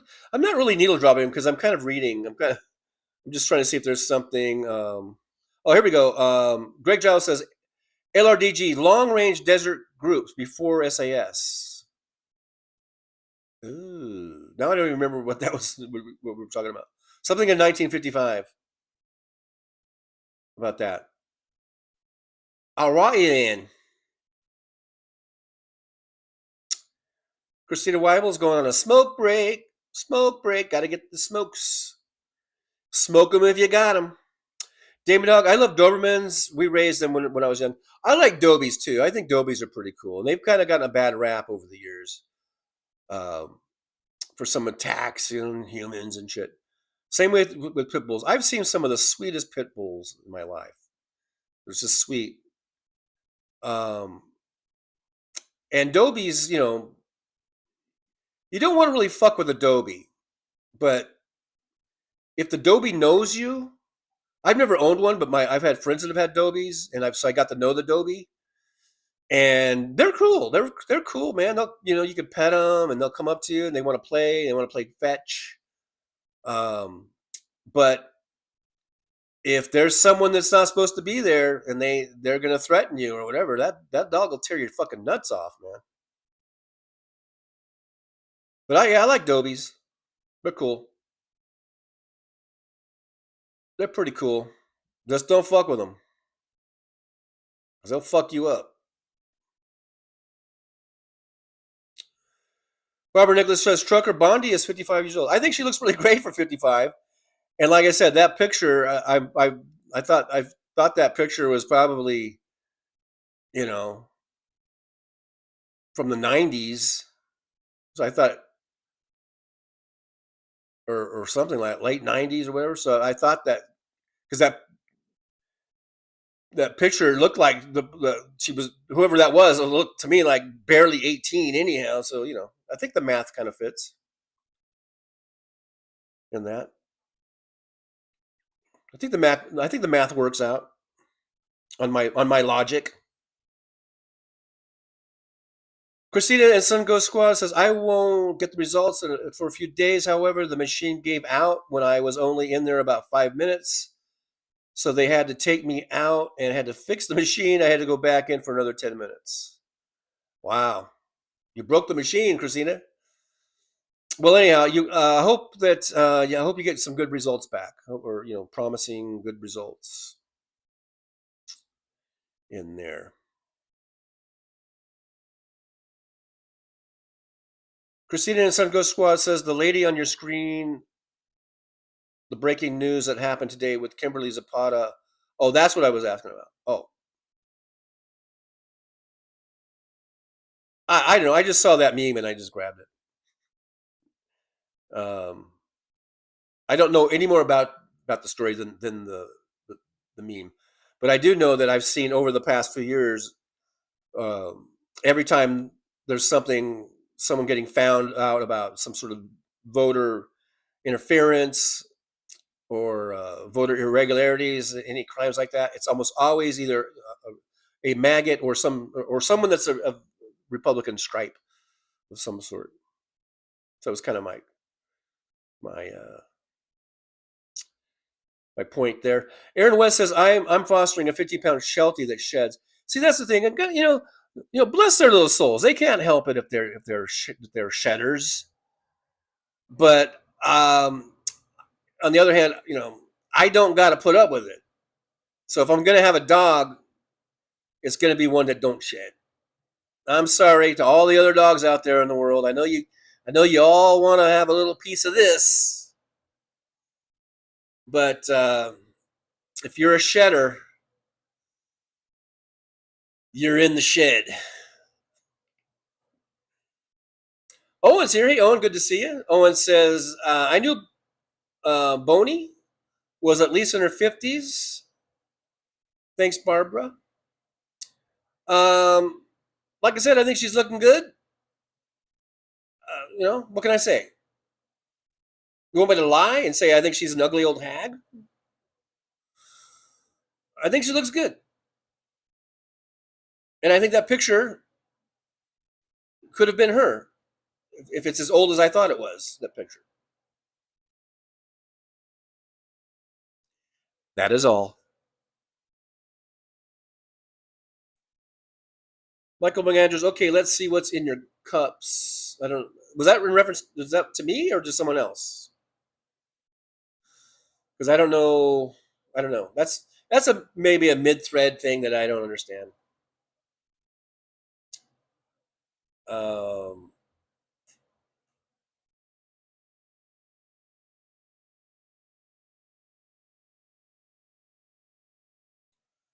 Owen says, my mom had a Whippet. They're like smaller greyhounds, not so pointy of a nose. Okay, she was a good dog, just a lot of energy. Yeah, I'm sure they're good dogs. Almost all dogs are good dogs.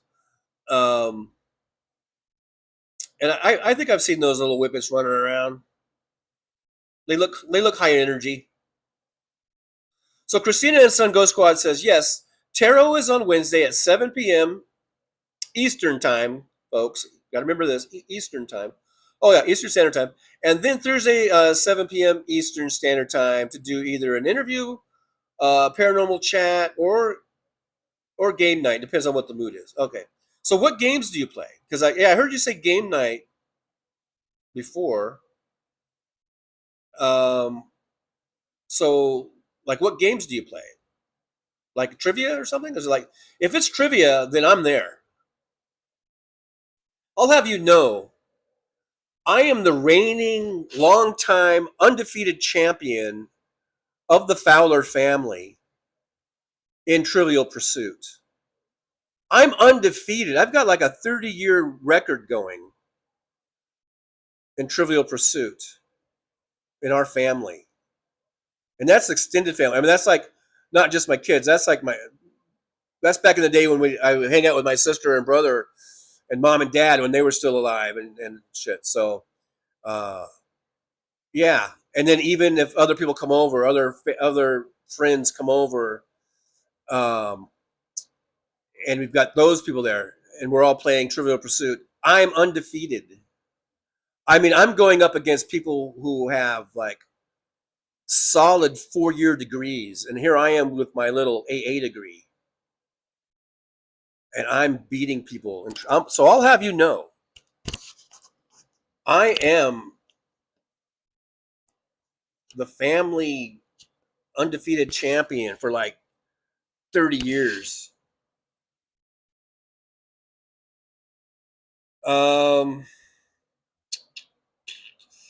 Witchy Woman says, sorry, playing tag with bureaucrats and health insurance jerks. Sorry, not sorry? I don't know. Mad Max says, dude, beauty starts on the inside. Bondi is. Hey, man, I'm just saying. I get that. Okay, I get it. I still think she's attractive.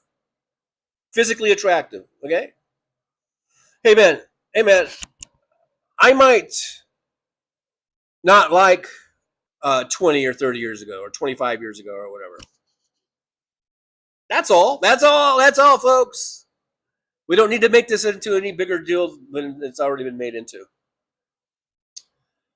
Karen Name says, I don't have the energy for an energetic dog except mini dachshunds with their zoomies. I think that's what my daughter has. I think it's a mini dachshund. It's not like a regular dachshund. I think it's a mini dachshund, even though it's a puppy. So, it looks really small, but I think she said it's a mini dachshund. Yeah, dachshund. And so I think that's what she got. And it's just adorable. It's adorbs, as the kids say. Christina Sungo says, but if you guys like videos too, I have interesting Sunday series that I tell you actual paranormal experiences that people had. And Friday night is a spooky campfire story video. Awesome. So check those out. Those sound pretty awesome too, especially as we get into this Halloween season. You might want to watch some spooky little campfire story videos and stuff. So yeah, check it out, man. Check them out.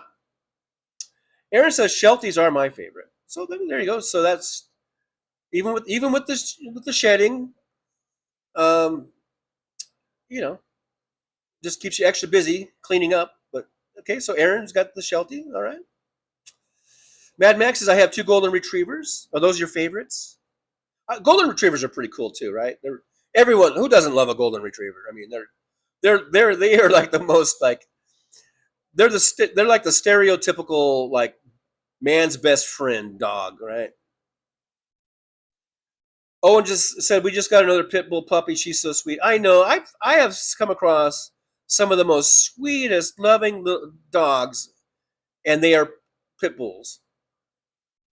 Now there's some other ones, and as I'm sure you've heard people say, it's how you train them. It's not like in their nature to bite your face off. It's how they're trained. Christina and Sun Goes Squad says, a needle dropping, and I may not know what you're talking about. Jorgen Johansson is here. Says, sorry, Mr. Dumbo, no Nobel Prize for you, a Venezuelan woman that fight for democracy. Quite the opposite from you. Got it. Not even Nobel Prize in medicine for your excellent idea about COVID. A shot of bleach. That's right. That's right, Mr. Big Orange Dumbo. No Nobel Peace Prize for you. That's for sure. Karen Ames says golden retrievers are gorgeous, very intelligent.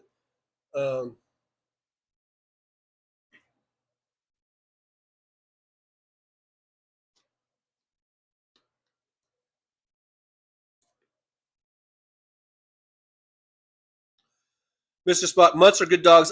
Yeah, absolutely. Some of the best dogs you're going to find are mutts. Absolutely, Mr. Spock. Abso-fucking-lutely. Roxanne79 says, I love Jackapoos and Jack Russells, but in love with this mini golden doodle. She's so soft and small, I rescue all my pets. Awesome. Awesome. Yeah, those little golden doodles are cute. And I had a dog that was sort of, I think, a mixed Jack Russell Terrier mixed with something else. I think we thought maybe it was mixed with a Chihuahua or something. I don't know. And he was pretty cool. But he shed, and he had really short hair. That's the thing. It doesn't matter how long or short the hair is. If they shed, they shed, and if they don't shed, they don't shed. You know, whether the length of the hair really has nothing to do with it.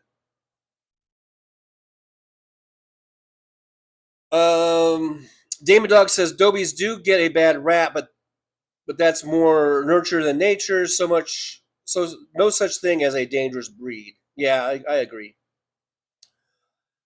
Christina and Son Ghost Squad says, laughing out loud, I have a cup I should pull out because it's for the fall, but when I drink it on my live stream, everyone laughs because it takes up my whole face.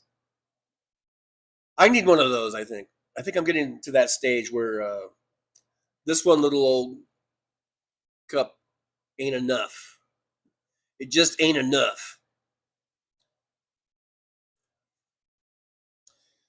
Karen Ames says, all of our dogs we had were rescued except Belle because my sister-in-law raised them and I got her free because my father-in-law ran over my ran over your Cocker Spaniel. That's so sad. That is sad. That is. MJ Daniel, our last couple of dogs have been yellow labs. We always get rescues. That's great. Yeah, the labs are another one of those kind of like iconic dog's best friend type thing. Jolie says, sorry, I've been distracted. My daughter's boyfriend is playing in the men's roller derby championship, and I was watching on YouTube. It's game 1, and they just won by 1 point. Wow, real nail biter. Well, congratulations on your son's victory there, and I guess, I don't know, how many games do they play? Is it best out of 7? Best out of 5? Out of 7? Out of 3? I don't know. There you go. Congrats on that. Good luck winning the next one and winning the championship of the roller derby. Greg Giles says, because Antifa is now illegal, it's a movie theme. Have you watched Patton movie? I have. The one with George C. Scott, I guess, the most famous Patton movie. The one where Donald Trump was trying to emulate it by having the big flag in the background when he walked out on stage. Him and Heg's breath. I have. It's been a long time since I watched it. And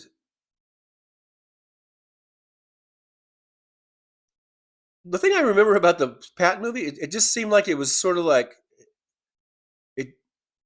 no one really talked about it, but like at the very end, like, wasn't Patton shot in his car and died and was like murdered? I felt like they kind of buried the lead on that. It's like I'm watching the movie. Now, it's been a long time. I can't. It's been decades since I've watched the movie, so I'm trying to remember. And I'm like, wait a minute. They didn't give that very much thought, or much coverage. And I'm like, okay, who shot him? The chauffeur or what? I don't know. I didn't mean to go off on that tangent, but yeah, I remember the Patton movie. And it was a big movie. It won Academy Awards. Jersey Scott, I think, got Best Actor. Maybe it got Best Picture. It was a huge movie, a huge hit, or at least critically. And I think it was a hit box office wise. I remember. I think I saw it. I was probably kind of a young kid when it came out. I think I saw it in the theaters with my parents. And then probably years later, rented it from Blockbuster or something. and maybe saw it on TV, just playing on TV once. So I've probably seen it 3 times, but I bet you it's been 40 years since I've seen that movie. Or 30 or something. 30 something. Let's compromise. Let's say 35. Witchy Woman says, I love all dogs, but I am highly allergic, so we have cats. It's funny how you would be allergic to dogs, but not allergic to cats. Like, like what is it in a dog? Because I know some people are allergic to cats, but not allergic to dogs. I'm just wondering what's the difference? Like they have fur. They all have fur. So I just wonder what the difference between a dog and a cat is. Like how you're allergic to one but not the other. The human body is so strange and peculiar, isn't it?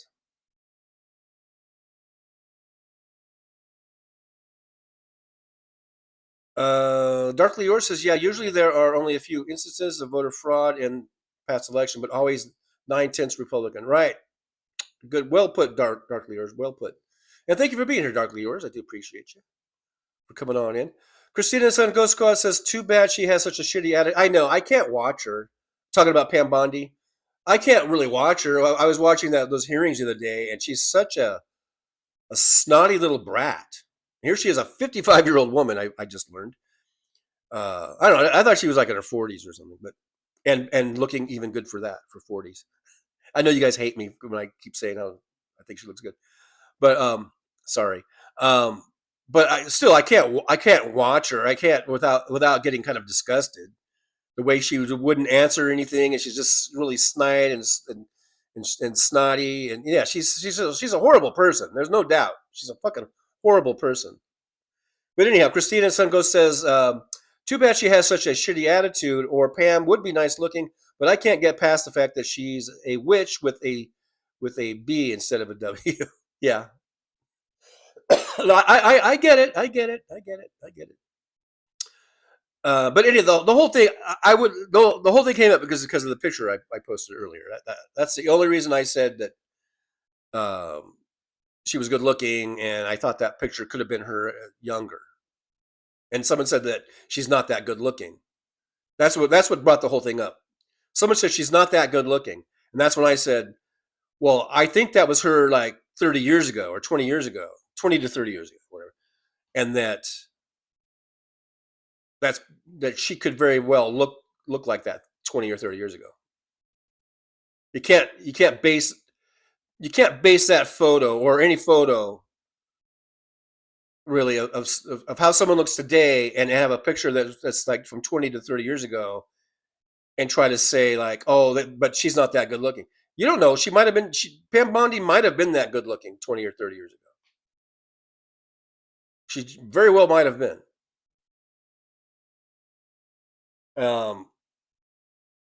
Like I said, let's all take pictures of us from 20 or 30 years ago. And I bet, because I've had people go, oh, wow. Like if they see a picture of me from 20 or 30 years ago, or, more like 30 years ago, people just can't believe that I look like that. And I'm like, yeah, it's called getting old. What person in their 60s looked like they did in their 30s? No, zero.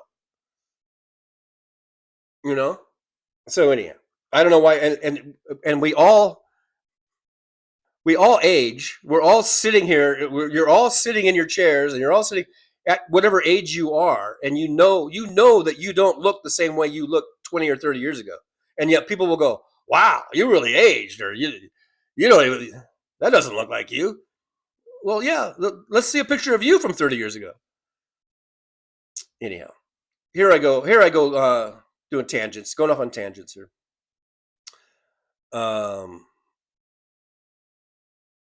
Karen Ames says long-haired dachshunds don't shed that much, and I did all of her grooming. Squirrel Girl says, as a kid, we had a German Shepherd, Cocker Spaniel, Collie, Poodles. My dad hated cats. We weren't allowed to have them, so as an adult, I have 4 cats and a stray cat I feed and love on. Did you guys see the video? I saw it. I think I saw it on YouTube. So if it's in my feed, it's a good chance it might be in your feed. but it was about the cat who like steals everyone's shit in the neighborhood. It's so cute. It was a black cat, and he goes and he just prowls around the neighborhood, and he brings home. He gets like people's like clothing and stuff, and he brings it home, and so much so that now the lady has a box out front. It has a sign. It says, "Sorry for my cat. He's stealing your stuff. You're free to look through this and see if whatever's yours you can get it or whatever." And it's a whole big thing now. Like they've made T-shirts about the cat, and so the whole neighborhood is like, they know the cat now, and it's kind of a funny thing. But there's literally like 2 big boxes just full of like clothing and towels and whatever that this cat will just go and drag home. It's really hilarious. If you see that video, you should check it out. But I thought it was funny. I thought it was very, very funny. All right, I'm skipping down, somewhat needle dropping.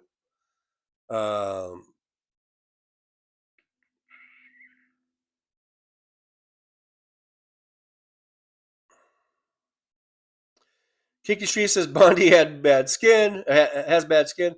That young lady in the pic doesn't. Again, that young lady in the pic was barely 18. Well, I don't know. I'm not gonna address this anymore. MJ Daniels is convicted of election fraud for illegally requested military absentee ballots under fake names and sending them to a Republican lawmaker. Thank you, MJ Daniel, for that. A little more expansion on the story there.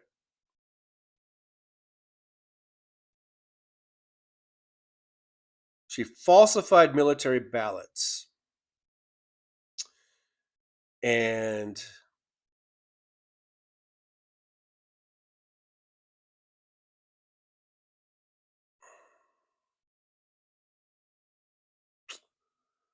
Marsha Jones is here. Hey, Marsha says, my Shih Tzu was a nutter.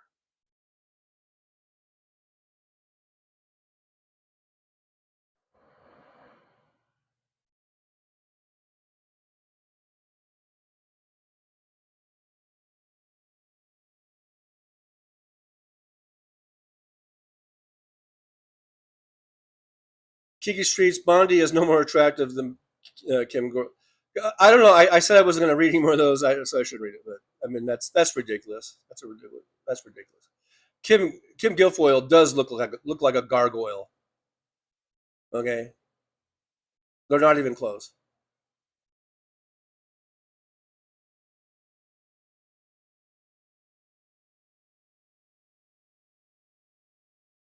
So MJ Daniel with further updates on that meme, it says she was sentenced to 1 year of probation, fined $3,000, and required to complete 120 hours of community service. No prison time. What a shock.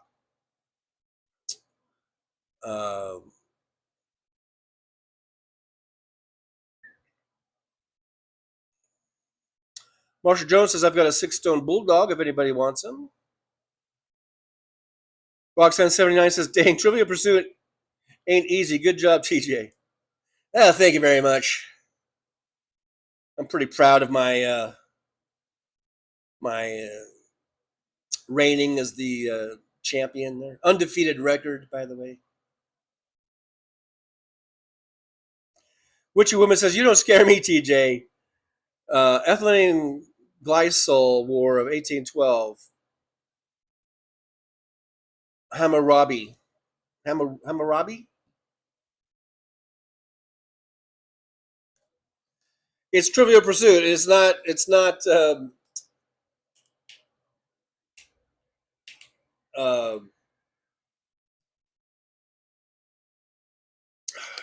whatchamacallit?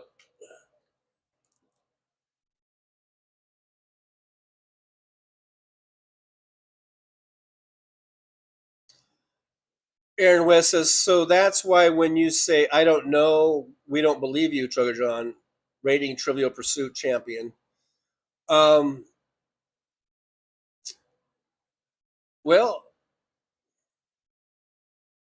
I'm a good guesser a lot of times, maybe. I don't know.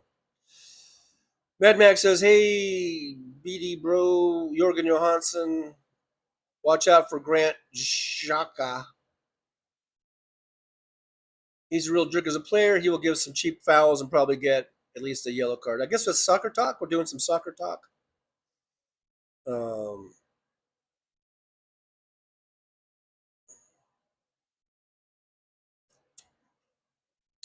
Oh, Christina Sungo says we play paranormal trivia. Oh wow, that's very specific. Paranormal trivia. I don't know how well I would do in paranormal trivia or movie trivia. Now I might do pretty well in movie trivia. Or we play I Spy, which we love that game. It's like I Spy, and we pick up a room in our house and we give you the first letter and you figure out what it is. Sounds interesting. Greg Giles, Candace is exotic. Is exotic for me. We're talking about Candace Owens. Oh, we don't need to do that. We'll have a whole nother thing on that. Like, she's ugly too because she's a bitch or something, you know. So you're just opening a whole new can of worms there, Greg.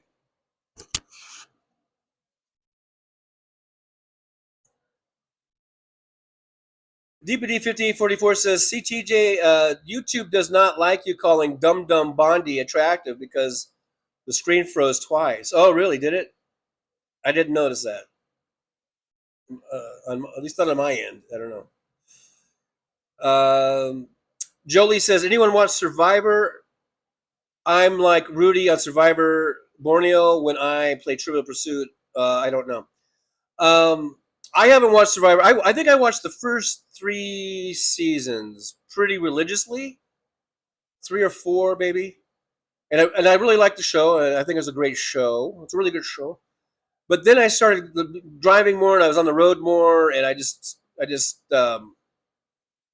you know, could, because you pretty much the way to watch it, you know, is to just watch every episode and just be involved with it.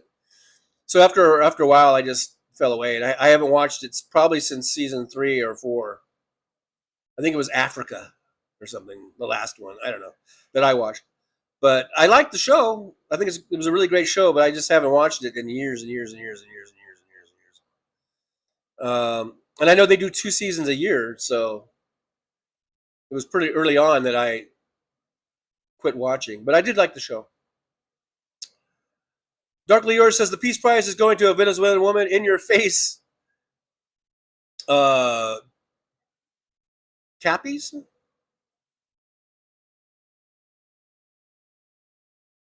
Christina and Son Ghost Squad says, yeah, a lot of campfire stories I do based on different live streams. I went to tonight's. It's about Hal Sparks. Really? Wow. That sounds interesting. You've piqued my interest. Jen at the base says, Trucker John, I don't get the Pam Bondi thing. I find her repulsive. Once you've heard her, I've already addressed this. Once you heard, but this may have been, you may have put this in before I addressed it. Once you've heard her verbally suck Trump's cock, see, no, that's uncalled for. I don't see her as anything other than a wholly unattractive. See you next Tuesday. When have you ever heard her suck Donald Trump's cock? Unless you were next in line. I don't know. Maybe you were lined up right behind her, and that's how you heard it. Anyhow, I think I've explained myself. I don't need to explain myself anymore on that. DPD 5844 says Survivor is still on the air. Yeah, I think they just had their 50th season, and again they do 2 a year. So I guess it's been like 25 years now. Wow. Yeah.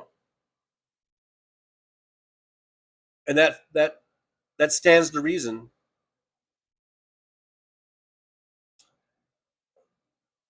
That checks out.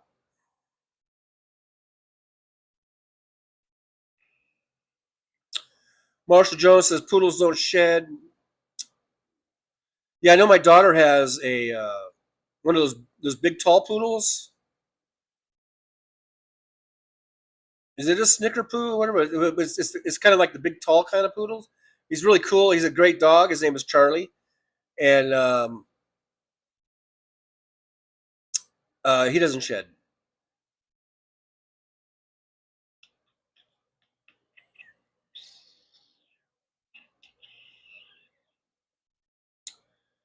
Witchy woman says Candace is exotic and that she is a lizard people, maybe a gray. Okay. Christina Weibel, I like Texas Paul's mug. He's got more than one, by the way. He's got a whole bunch of them. They all say different stuff on them.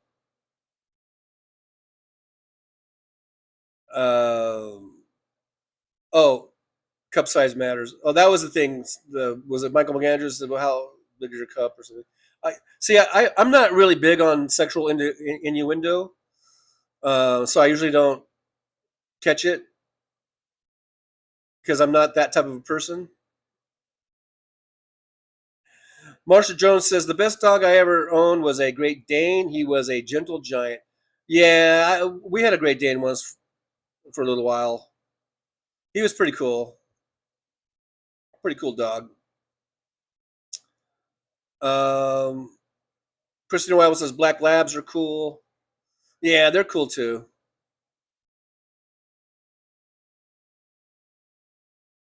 Oh, Greg Drell says Patton was T-boned by a drunk GI. Oh, is that what it was? Oh, they got hit in the car. Oh, that's what it was. See, I told you it's been so long.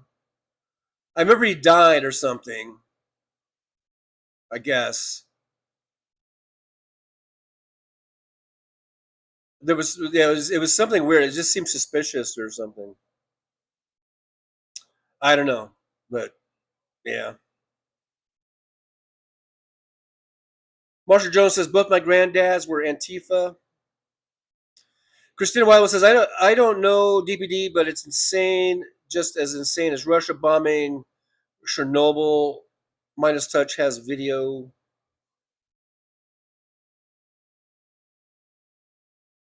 Yeah.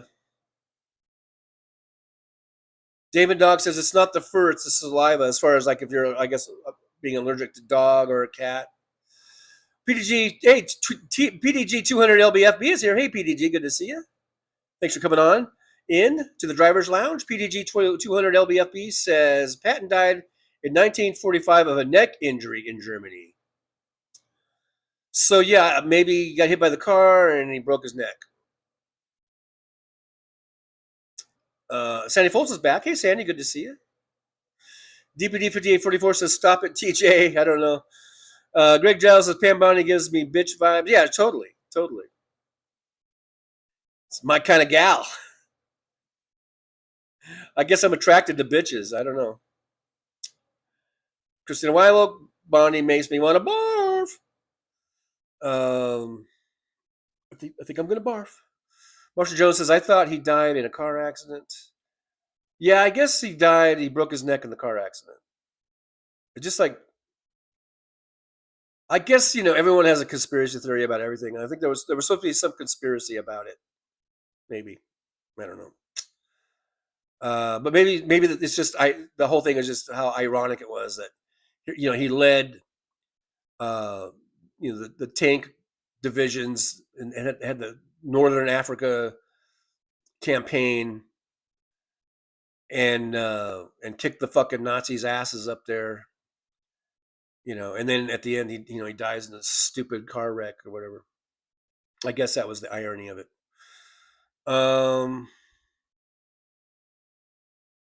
You know, like in country or whatever. He wasn't stateside. I think he was over there somewhere. I don't know if he was in Africa or not, but it might have been in Europe. I don't even know exactly where it was, but you know.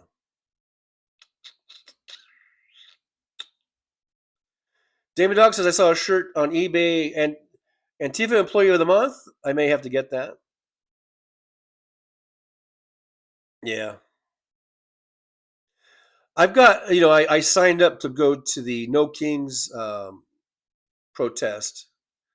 And so there was a thing where you could like RSVP it. I guess they just want to have an idea of who's all going, and also a good way to get you on their mailing list. So now they can keep sending me shit.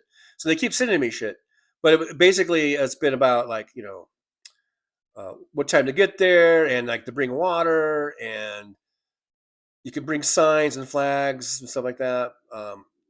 But just don't don't respond or like interact with if there's any like counter protesters and stuff just little safety tips.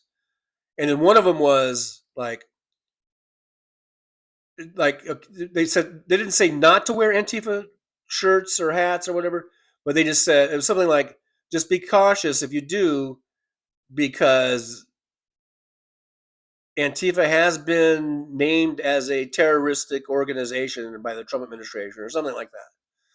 So they're sort of like advising caution if you wear an Antifa shirt or something. So there's that.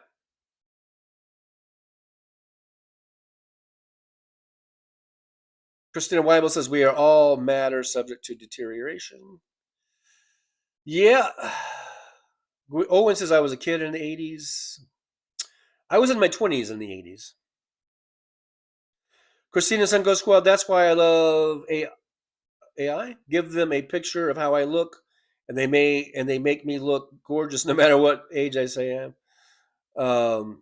Jolie says, Damon Dog, I have my No Kings in America flags on my truck. Yesterday someone screamed, fuck you, Antifa, at me at the gas station. I just smiled and waved. I love it. That's funny. But be careful out there. You're in Indiana, man. Be careful out there, Jolie. Some crazy fuckers out there. Damon Dog says, I wish my cats would get a job.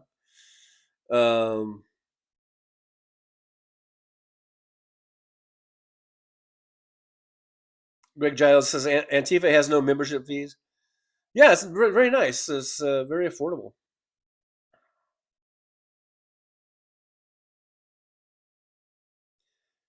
Anna Moore says, TJ Winnie, my dog, is a rescue. She's a Staffordshire Terrier mixed with Mexican street dog. There you go.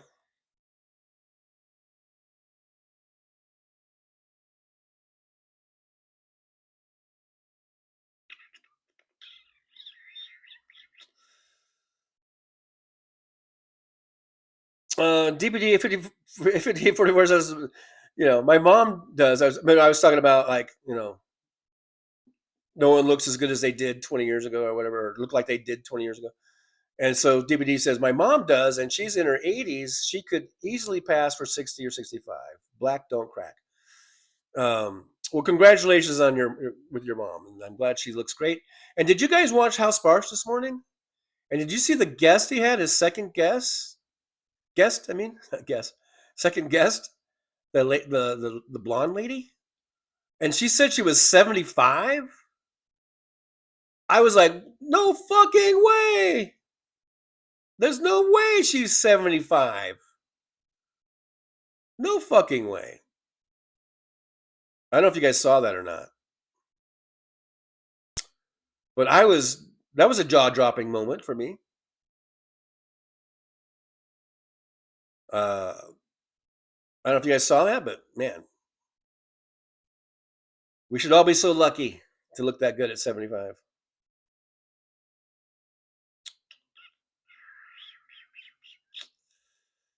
Okay, I'm skipping on down a little bit. I know we're over 2 hours now.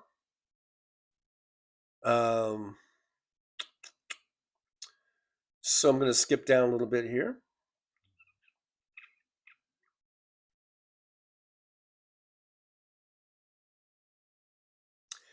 Mr. Spock says the global economy will collapse. It's what Putin wants.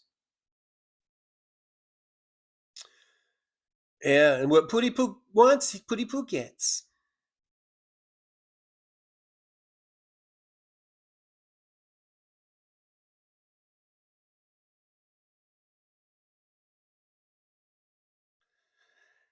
DPD 5844 says, does anyone watch any of the Real Housewives franchises? And if so, which ones? I don't. I'll just tell you right here, right now, I don't. That kind of shit doesn't really interest me. I don't. The only really reality shows I ever liked was Survivor. I used to watch uh, what's the one where they all live in the house in the apartment? Whatever that one's called. That one. I remember watching The Biggest Loser a few times, a few seasons. That's about it.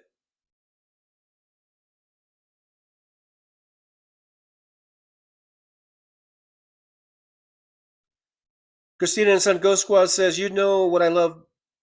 Those diaper diplomacy and all those ones that have the babies as the politicians, and oh my God, it's so hysterical."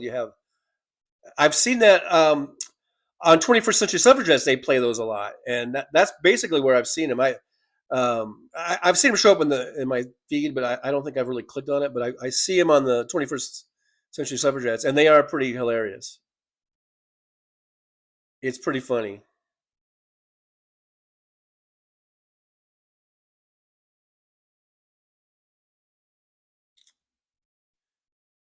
Yeah, it's pretty funny.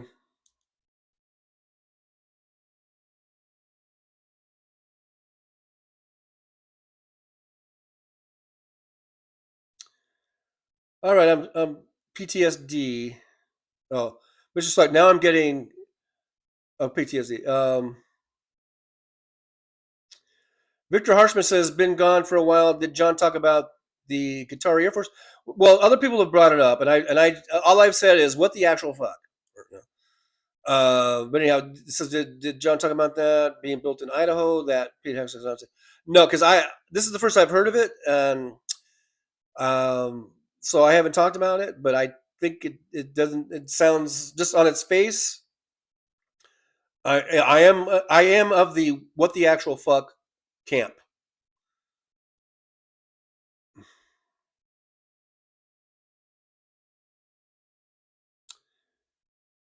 Diamond Dog says, at protest, if shit pops off, sit down where you're at and start recording. I may live cast the protest this time. Absolutely. Absolutely. Let's record all this shit.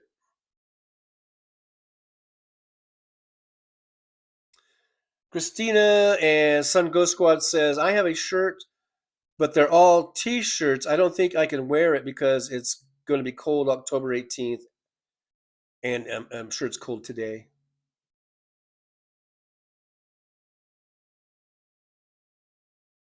I wonder,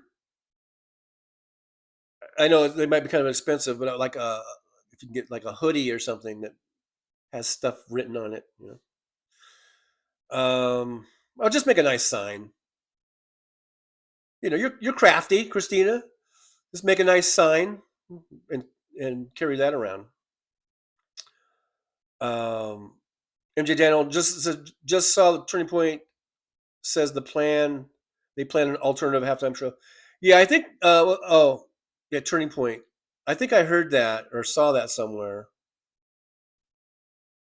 I'm like, go ahead. I don't give a fuck. I really don't. Make your little alternative, and that's what you should do instead of crying. Make your little alternative halftime show, and all you fucking maggots and all you fucking right wingers, you can go and change the channel and watch that one. I don't give a fuck. For most times when I go to Super Bowl parties, and we used to do that a lot every year. It was usually just the family, someone in the family would host a Super Bowl party at their house. Sometimes it was our house. Sometimes it was my dad's house. Sometimes it was one of my cousins' house, and we would kind of alternate. And we haven't done it in a while. We've all kind of broken away. But we used to do it all the time. And for me, halftime was when I would get up, go take a leak, maybe go out, throw the football around in the front yard for 10 minutes. Get a quick little touch football game going, or maybe shoot hoops if somebody had a hoop to shoot. And then go back in and refill my plate with a bunch of food and grab another beer and then sit down and get ready for the second half. I hardly ever even watched the halftime show. In fact, I even missed the wardrobe malfunction. Remember that? when Justin Timberlake did the thing on what's her face's tit, Michelle Jackson. No, what was her name? You know, Jackson. Miss Jackson. Call me Miss Jackson. Jeanette Jackson. Janelle Jackson. Janet Jackson. Is that it? Jenny Jackson. Hermione Jackson. That's what it is. Hermione Jackson. When he exposed one of her nipples. Remember that? How that you would have thought the world came to an end or something. I mean, it was such a big story. And I missed all that because I was out in the back shooting hoops in the backyard at my cousin's house. We had it. It was at one of my cousin's houses that year. So, and I know a lot of people were like, that's the only reason I watch the Super Bowl is for the halftime show, because those are the non-football people. So they don't they don't care about the football game. They just want to watch the halftime show. And then there's the crowd who doesn't give a fuck about football, but it says I only watch it for the commercials because the commercials are supposed to be funny or whatever. I don't give a fuck about the commercials, and I don't really give a fuck about the halftime show. I'm there for the football. All right? All right. I'm glad we got that cleared up. I'm glad I got that cleared up. Don't you guys feel better now? Now you know. Now you know. Now you know why I'm there. I'm there to watch the fucking game. I'm not there for the halftime show, and I'm not there for the commercials. In fact, the commercials are just another time for me to go up and grab another beer and load my plate with another fucking hot dog and some pork and beans or whatever. Whatever we're eating. You know what I mean? All right, skipping on down and needle dropping because we're well over 2 hours. We're going long today, folks. But Big Brother, yes, DVD, yes, 58. Big Brother. So the reality shows that I liked was Survivor and Big Brother and The Biggest Loser. And I think I watched probably the first 3 seasons of all those shows. And then that's when I started getting really into truck driving, and I was on the road a lot. And back then it was a lot harder to stream things. It really was. You think about the technology and how much things have advanced since the early 2000s to now. And it was a whole different ballgame back then. It was like the dark ages back then, going out on the road in terms of being able to watch shit. Now you can go out on the road, and there really is no difference from being at home because you can stream just about everywhere. But back then, the only way I could have any type of entertainment was I had one of those little TVs, you know, like a little 13-inch TV. It was like a TV VHS combo. And then later I upgraded to the TV DVD combo. And I would just rent movies or bring movies from home. And I would have a whole stack of movies just to watch. Because I couldn't really get live TV. I couldn't stream. There was no streaming. So for those first, but it was pretty remarkable though. Within 5 years, things got a little bit better, and then 10 years later, it was starting to get really good. And by the time I quit driving, it was like, you could stream anything anywhere, and even get like live stuff and everything. But anyway, back in those days, in those early days, once I started driving, I pretty much fell away from a lot of those shows, and I never went back, really, because you just kind of lose interest in it after a while. Let me go ahead and skip down and do some needle dropping. Needle dropping. We'll do some needle dropping. Needle dropping. Christina Sungo Squaw says, yeah, well, last time it was no Kings. It was raining in New York, so I couldn't have a sign. Oh, okay. I had an umbrella, thank goodness, and had a shirt, but it was summer. So weather issues could play a big part in what you can do, I guess. Yeah, especially in New York. Well, anywhere, but Mr. Spock says, I ran out of wet cat food this morning, got delivered this afternoon. Hector is saved. David Dog says, my long sleeve fishing hoodie under my t-shirt sounds appropriate. Barbara Nicholas says Trucker Bond is, or Bondi, whatever, is 55. Or 59. You read it wrong. No way she's 59. Just so nobody says your info is wrong. I can't believe she's 59. Really? Well, then she looks fantastic for 59. Don't you got? Okay, I know you hate her. You guys can't get past your hate. Okay, I get it. Okay, you know, I think kudos for her then. I think she looks fantastic for 59. Come on, guys. Okay, she's a bitch. She's a cunt. She's a whore. She's all of those things. I really believe that. But I think she looks great for fucking 59 years old, for God's sakes. I think she's a whore. She's definitely a whore. But, well, if she's 59, my God, I think she looks great. Kinky Street says, you know, John, hit the rewind on the TV for Nipplegate. Well, at the time, I was at my cousin's house. I don't even know if we had a DVR or whatever, you know, and I used to tape all the Super Bowls, not all of them, but for a while there, and I don't think I taped that one. And I think by the time I got home, you know, they were not showing it, so I didn't see it live. I didn't see it happen, and then that's not really my point. I don't really give a fuck about that. My point is that I generally don't even care about the halftime show. Like I said, I'm taking a piss. I'm going out and throwing a football around a little bit or shooting some hoops, and then I'm reloading my plate and getting ready for the second half. That's my point. I don't give a fuck about. I didn't get to see Ghislaine Jackson's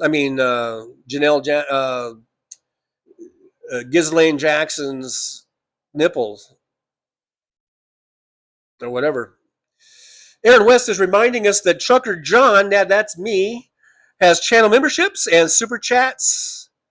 So far on the super chats, we are 1 out of 5 on the goal. And we have memberships starting as low as $1.99 a month, which is a really good deal. So you might want to check out the memberships. And you can support the show by liking, subscribing, and sharing. And those don't cost you anything. So that should be like a no-brainer. And you can also buy me a coffee. And there's the link there. And then further down, there's a PayPal link if you want to help support the show that way. Those are great ways. Thank you, Aaron, for posting that. I do appreciate you. DPD5844 says, remember when the Nazis went batshit crazy over Kendrick Lamar and Samuel L. Jackson? Oh, my God. I do remember that. Yeah, Barbara Nicholas says, halftime is for potty time and eating. Yeah, or at least reloading. Yeah, because I eat during the game. So I reload the plate just in time for the second half kickoff. But I used to go out and we'd play a little touch football, or like I said, or we'd shoot some hoops or do something like that. Whatever was available to go, just to stretch our legs a little bit, just to get the blood moving a little bit. I don't really do that anymore because I haven't gone to like a Super Bowl party in years, I think. So I think the last few Super Bowls I've just either been in my apartment or in my truck or something. I've watched some Super Bowls in my truck. That's how good the technology was getting, though, by the way, where I could actually just park at a truck stop and I could just stream, I could find something that was streaming or have a streaming service, and I could watch the game in my truck in the middle of Idaho. I remember watching. I forget the numbers. I'm really lost on the number. You know how they number it. I hate the Roman numeral. I wish they would just switch to fucking regular numbers because I don't know what those fucking. Once they got to like, I think 40 or something, I'm like I'm out. But anyhow, whatever the one was where the Patriots came back against the Falcons. I remember I was watching that in my truck in Idaho. I think I was parked at a truck stop or something, but it was like in the middle of Idaho. And I remember thinking, man, this is really cool.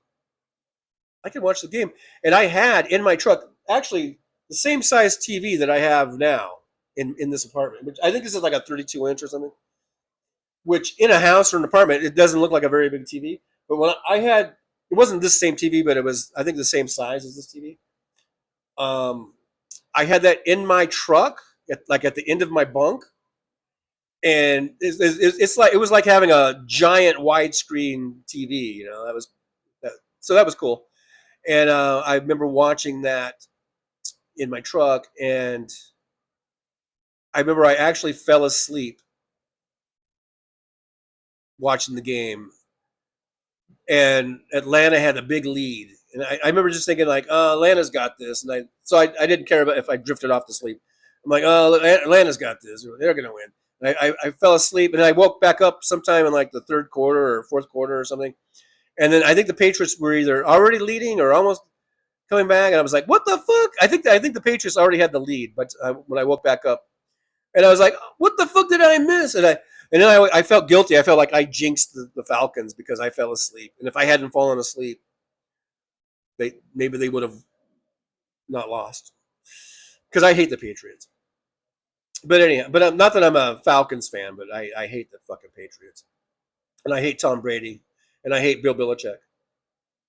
And you guys can come at me for being a hateful person. But God damn it, I think I'm entitled to hate some people. Anna Moore says Randy Rhoads is 67 and she looks great. I hope she's doing okay. Yeah, I think about her every day, about Randy Rhoads. And because I really haven't been hearing any updates on her condition. And I'm not sure if that's a good sign or a bad sign. But yeah, Randy Rhoads looks great. And I hope she's doing good. I hope the treatments are working, you know, because she's going through cancer, for those that don't know. And so my best wishes and best thoughts going to Randy Rhoads, for sure. Twisted Nerves Paintings is here. Hey, Twisted Nerves Painting. Thanks for being here. Thanks for dropping on in. I do appreciate you. TNP or Winston. Karen Name says, it's called a lot of plastic surgery drawn. Women know these things for Bondi. And well, you know what? Maybe she has, but like when I see Christy Nome, you can tell she's had a lot of work done. Kimberly Garf or whatever fucking name is, you can tell she's had a lot of work done. Like most of these gals, you can tell that they've had work done. I didn't notice that with Pam. So whoever she's having do her work is, you might want to, if anyone's interested in getting some work done, you might want to find out who her surgeon is, because I think they're doing a great job. I couldn't even tell that she's had work done, but all those other ones you can tell, right? It's very obvious. But with her, maybe I'm just so smitten by this lying whore of a cunt that I don't see it like I do with the others. Maybe that's it. Maybe that's it. Maybe we just figured it out. Maybe we just figured it out, Karen.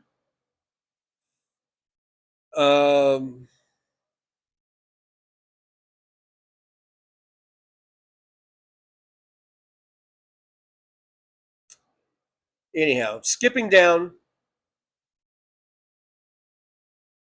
Kiki Streets, John has Nipplegate on the phone. You busted me, Kinky Streets. It's in my spank bank. I keep that one in my spank bank.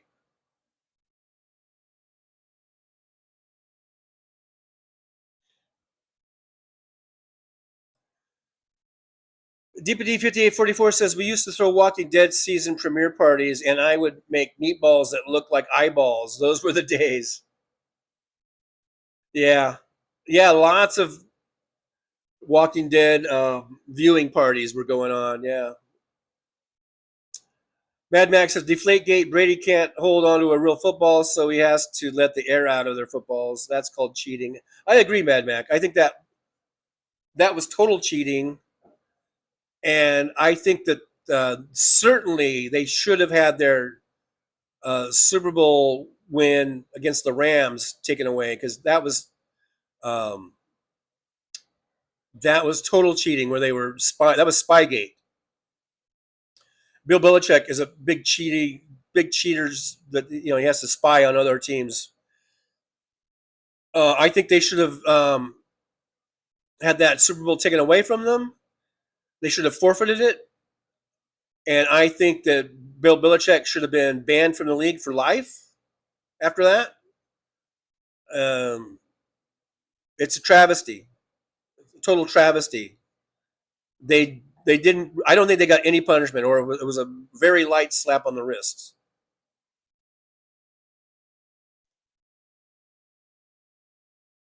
Karen Ames says, "I'm not bagging on her. We're just saying she had plastic surgery done." Okay, well, like I said, I didn't notice it, and so yeah. And then Karen says Bundy didn't get the huge lips, so I didn't know. I'm not so blind and so stupid that I don't see it in Kristi Noem and the others. Marsha Jones, that's not football using hands. I'm mid-thread. I'm going to just say I'm mid-thread on that one and reserve commenting, or not comment on it. Mr. Spock, what about Australian rules football? What about Australian rules football? I don't really give a fuck about Australian rules football. MJ Daniel says Maria Corina Machado from Venezuela gets the Nobel Peace Prize. Sorry, Donnie. Oh, so close.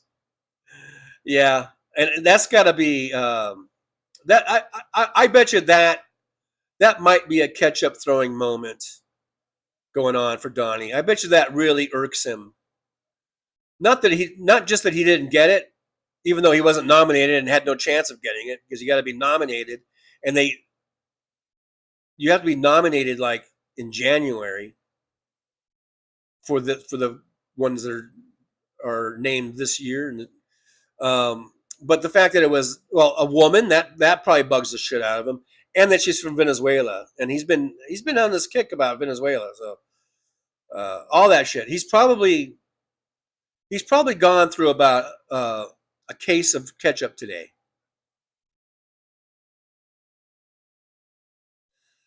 I bet you.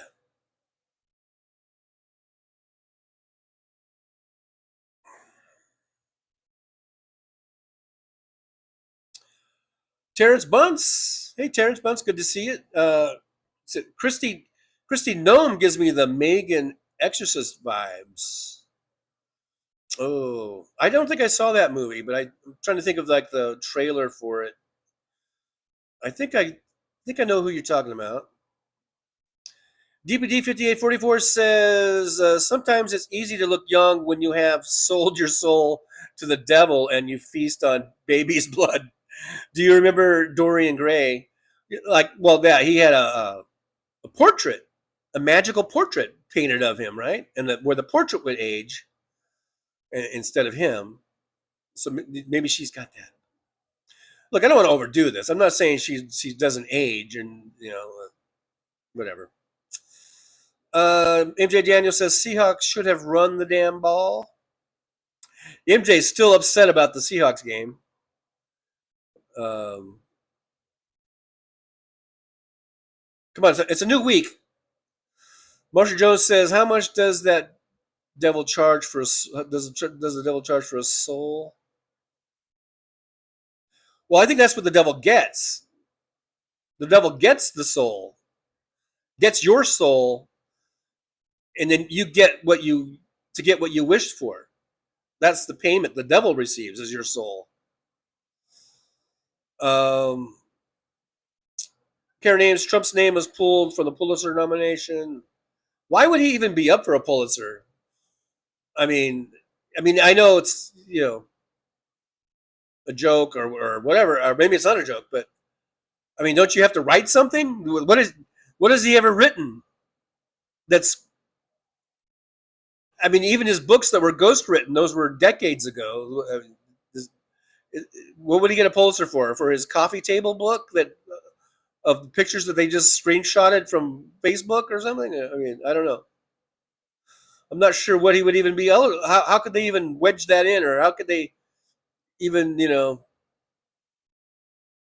I don't know. I don't know. Terrence Bunn says apologies for Reagan, not Megan. Oh yeah. Oh well, Reagan was the original because there was like sequels and stuff. I thought maybe there was like a sequel with Megan in it or something. But yeah, Reagan was the original. That's the original. What's her face? What's her face? I'm not going to talk about Australian football. Okay, guys. I don't watch it. I'm sure it's a great game. I mean, I've probably seen little clips of it here and there, and it's a fine game. But I'm not going to get into a conversation about Australian football because I don't watch it. I'm not a fan of it. Don't care about it. So, hey, Janelle Walker's here. Hey, Janelle, good to see you. Thanks for coming on in. Thanks for hanging out with us for a little bit. We'll be signing off here in just a bit. Barbara Nicholas says, Taco will award himself the Medal of Honor. Witchy Woman says, TJ, I waited as long as possible just for you, but the ghouls and brooms go up today. All right. Well, today's the 10th. So what do you got, 3 weeks? Is this like 3 weeks to Halloween? I guess that's okay. Why not? Why the hell not? Go for it. If that brings you joy and happiness, then I'm all for it, Kimchi or Witchy. I'm all for it.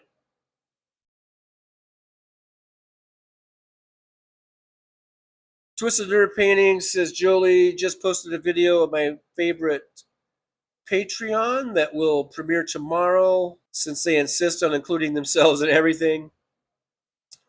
So that'll be cool to check out. Twisted Nerves Paintings. Got some stuff going on. Got some videos there.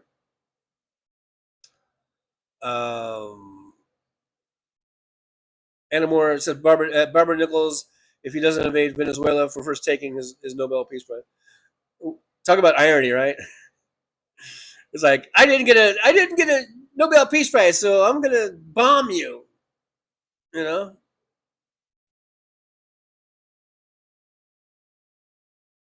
Linda Blair, yes, thank you, Mad Mac. Linda Blair, yeah, was Reagan. Just a young kid, right? She made that. I think just like 14 or something, or I think maybe. I don't know. She was a young kid.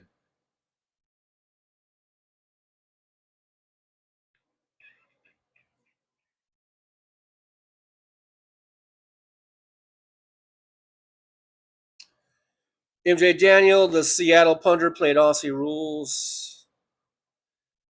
Yeah, I think the NFL has had a few either, kickers from Australia and stuff like that. I think, maybe not. Maybe not a few. I don't know. I might be wrong. I might have been just talking out my ass. Jolie's got the Twisted Nerves Painting link, YouTube link. You can check out Twisted Nerves Painting's videos. Very cool, very interesting.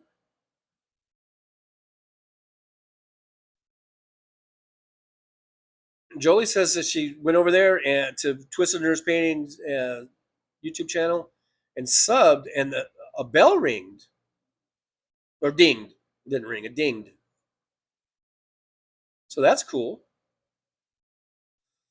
Witchy Woman says, I was just thinking I could overlook your football, like, were you going to say obsession? I mean, hobby. Oh my God, are we getting back together?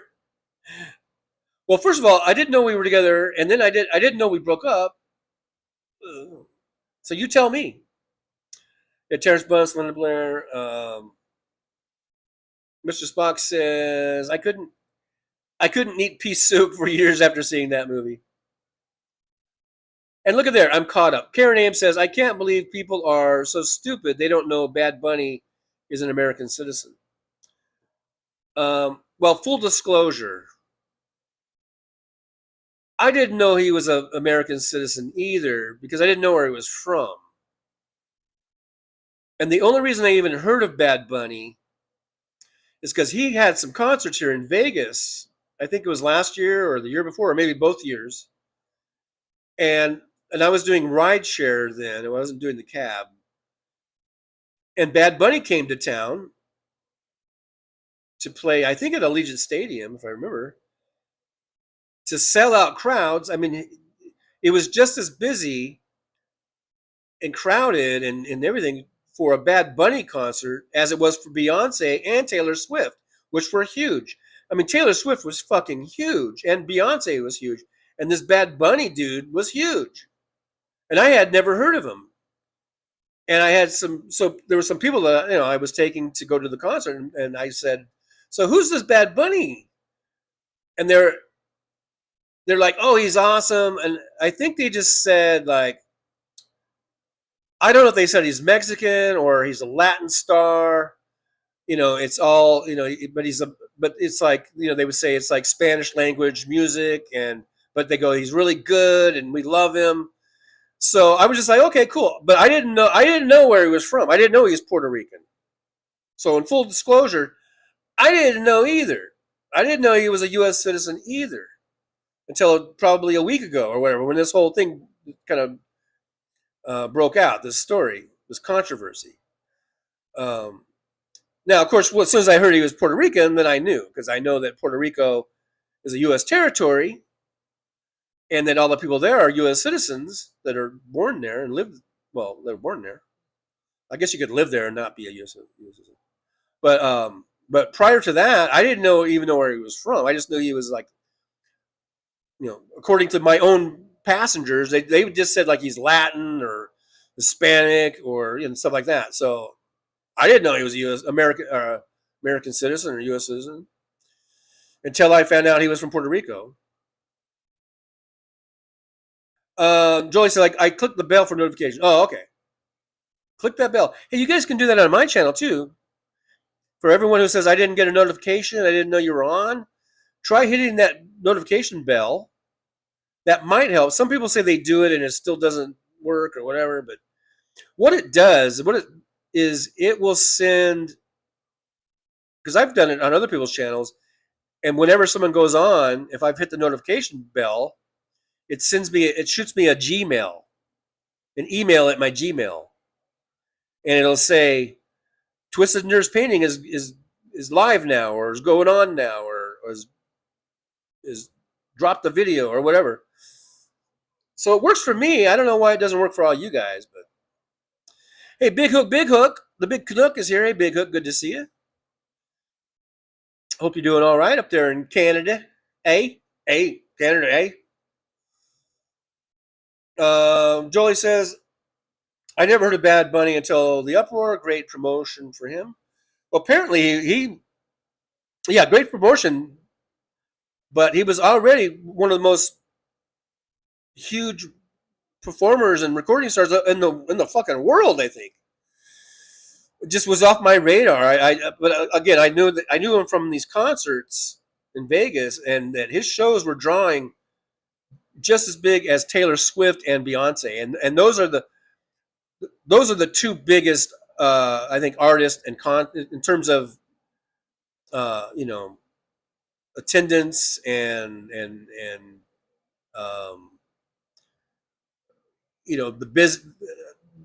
how busy it would make Vegas. Taylor Swift and Beyonce were 1 and 2, and I would say Bad Bunny was right there with them. But if it wasn't for that, I would never know who he was. Twisted Nerve Painting says, I have ring the Trucker John bell. Well, thank you, Twisted Nerve Painting. I appreciate you for doing that.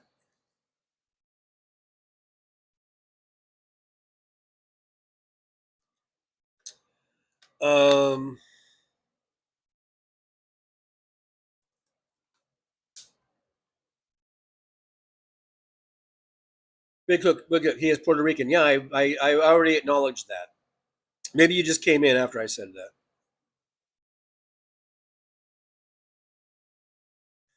Big. Now he is notoriously famous. But I'm saying he was already famous.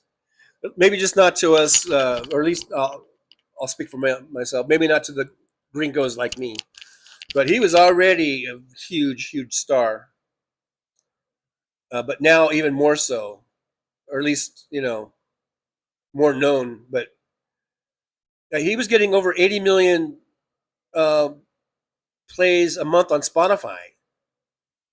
I guess that's a big deal. I read that somewhere. But like I said, as far as my experience here in Vegas at the concerts, every bit as big as Taylor Swift and Beyonce. And for those of you at home, playing at home, I mean, a lot of us, we don't keep up on Taylor Swift and Beyonce. So you might think, well, who the fuck are they? Or, I mean, you probably know who they are, but you don't, maybe you have no idea of how big they are.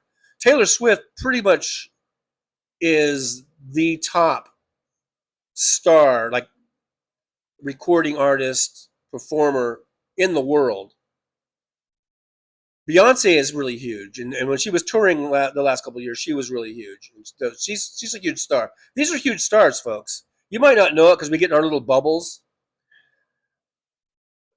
but I'm telling you, Taylor Swift is the biggest star in the world, and Beyonce is a huge star. I think she's lesser, but she's still very, very huge. Huge fan base. I think she might be a billionaire. Taylor Swift is a billionaire, if you want to use that as some sort of criteria or whatever. Now, I don't know if Bad Bunny's a billionaire, but I'm telling you, based on, like I said, my experience here in Vegas, his shows did every well as big or as Taylor Swift or Beyonce.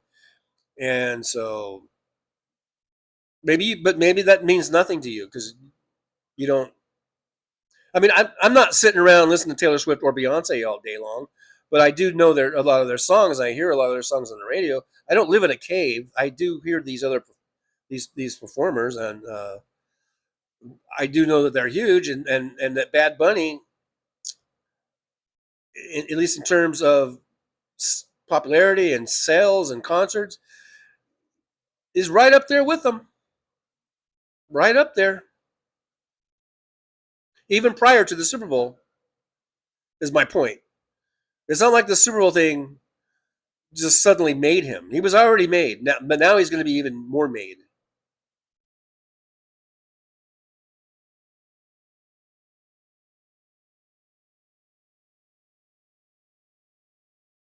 Karen Ames, I didn't know who he was either. Yeah.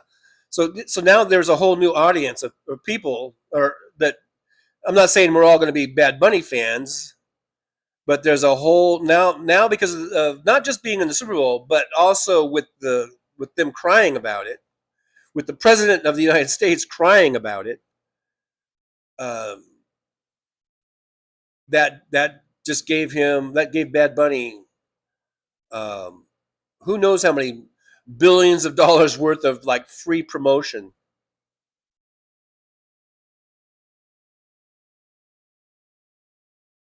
Mr. Spock says, I took a turkey out for tomorrow, but it says defrost 2 days.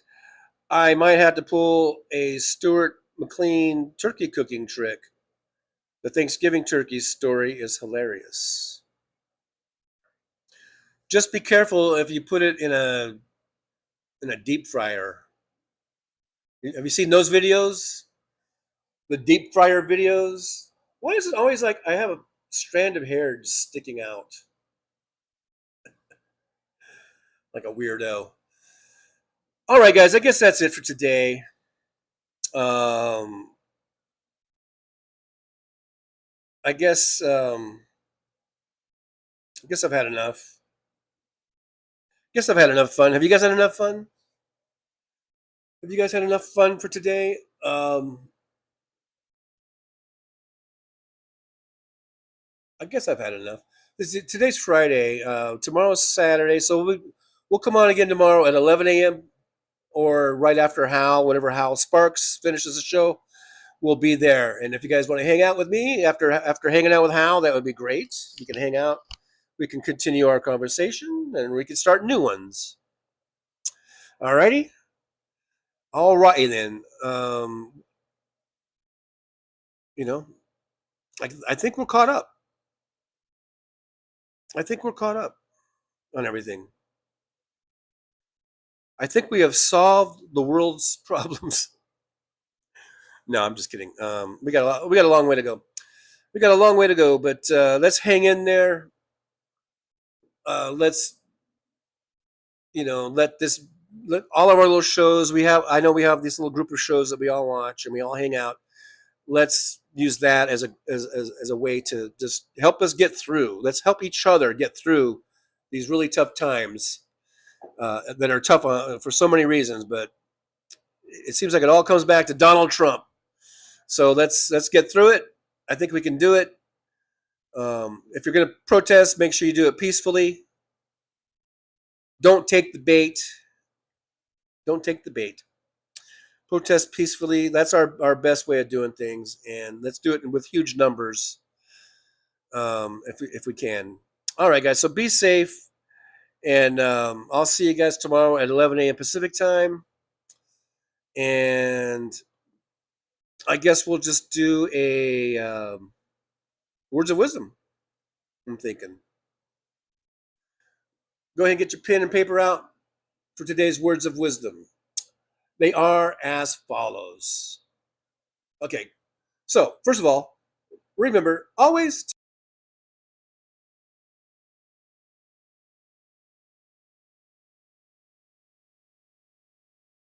Well, it's time to say goodbye.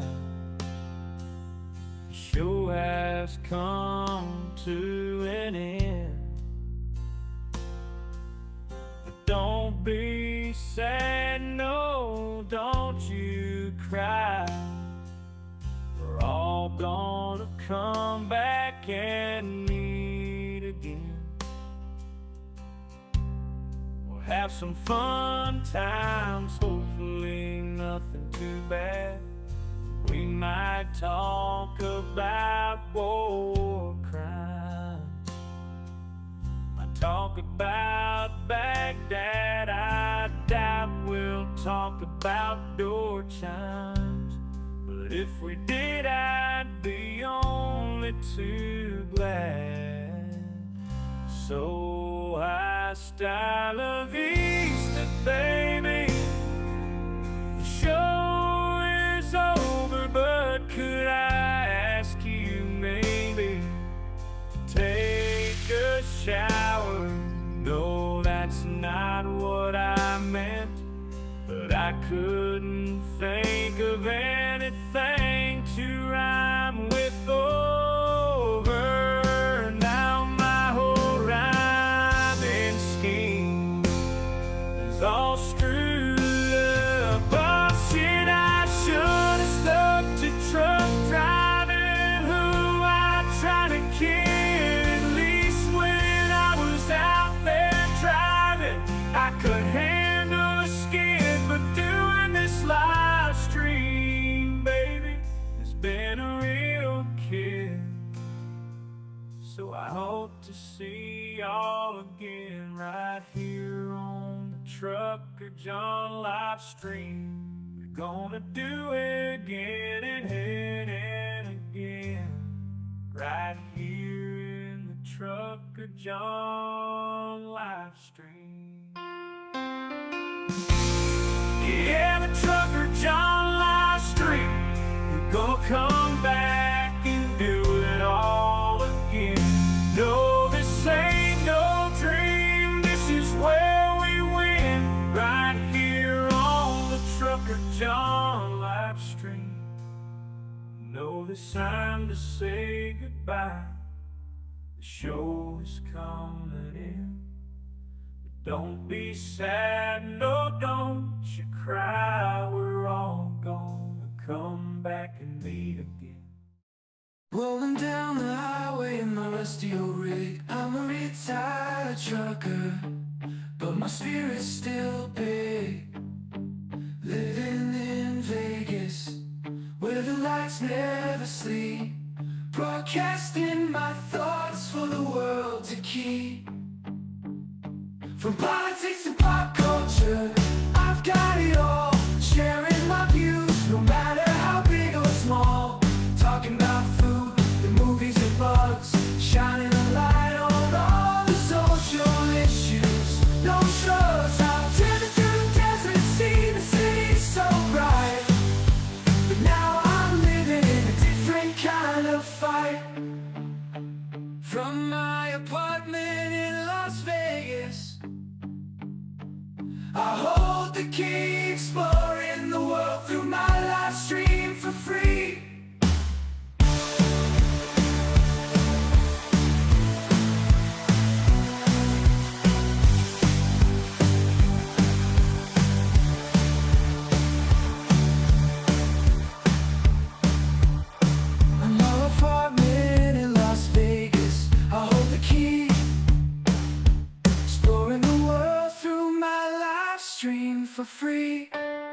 down to take a trip down Paradise Road, but it ain't that pretty, it ain't paved with gold. Everybody's got the dirty little secrets, everybody's got some things unknown. But if you ain't real careful, baby, it'll cut you down to the bone.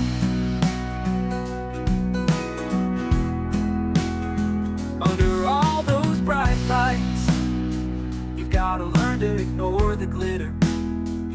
It's all about fight or flight, and you don't wanna do either.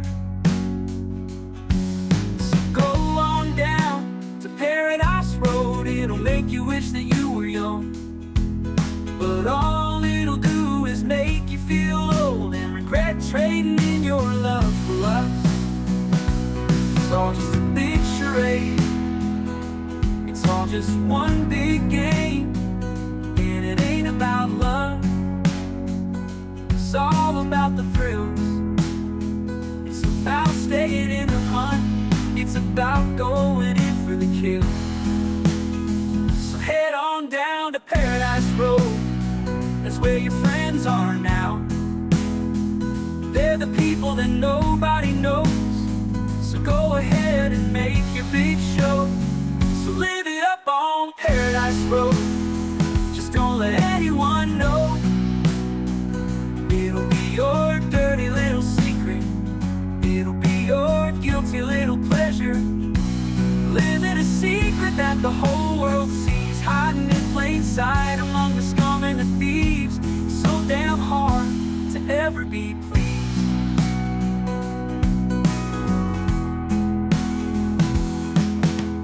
Everyone wants to live the good life, everybody wants a piece of paradise. But where would you run? Where would you hide? What would you do to buy a little more time? Grandiose dreams of happily ever after are really just another day's end. And when the sun goes down, you just lay there wondering, can you really do it all again? You're praying for one last shot, you're hoping for one last big win.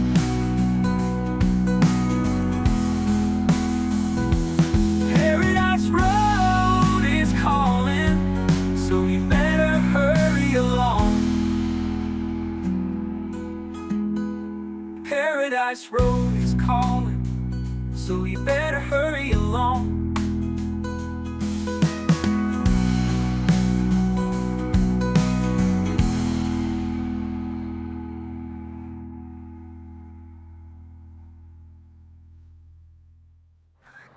Show's over. I'm out of here, folks. Bye.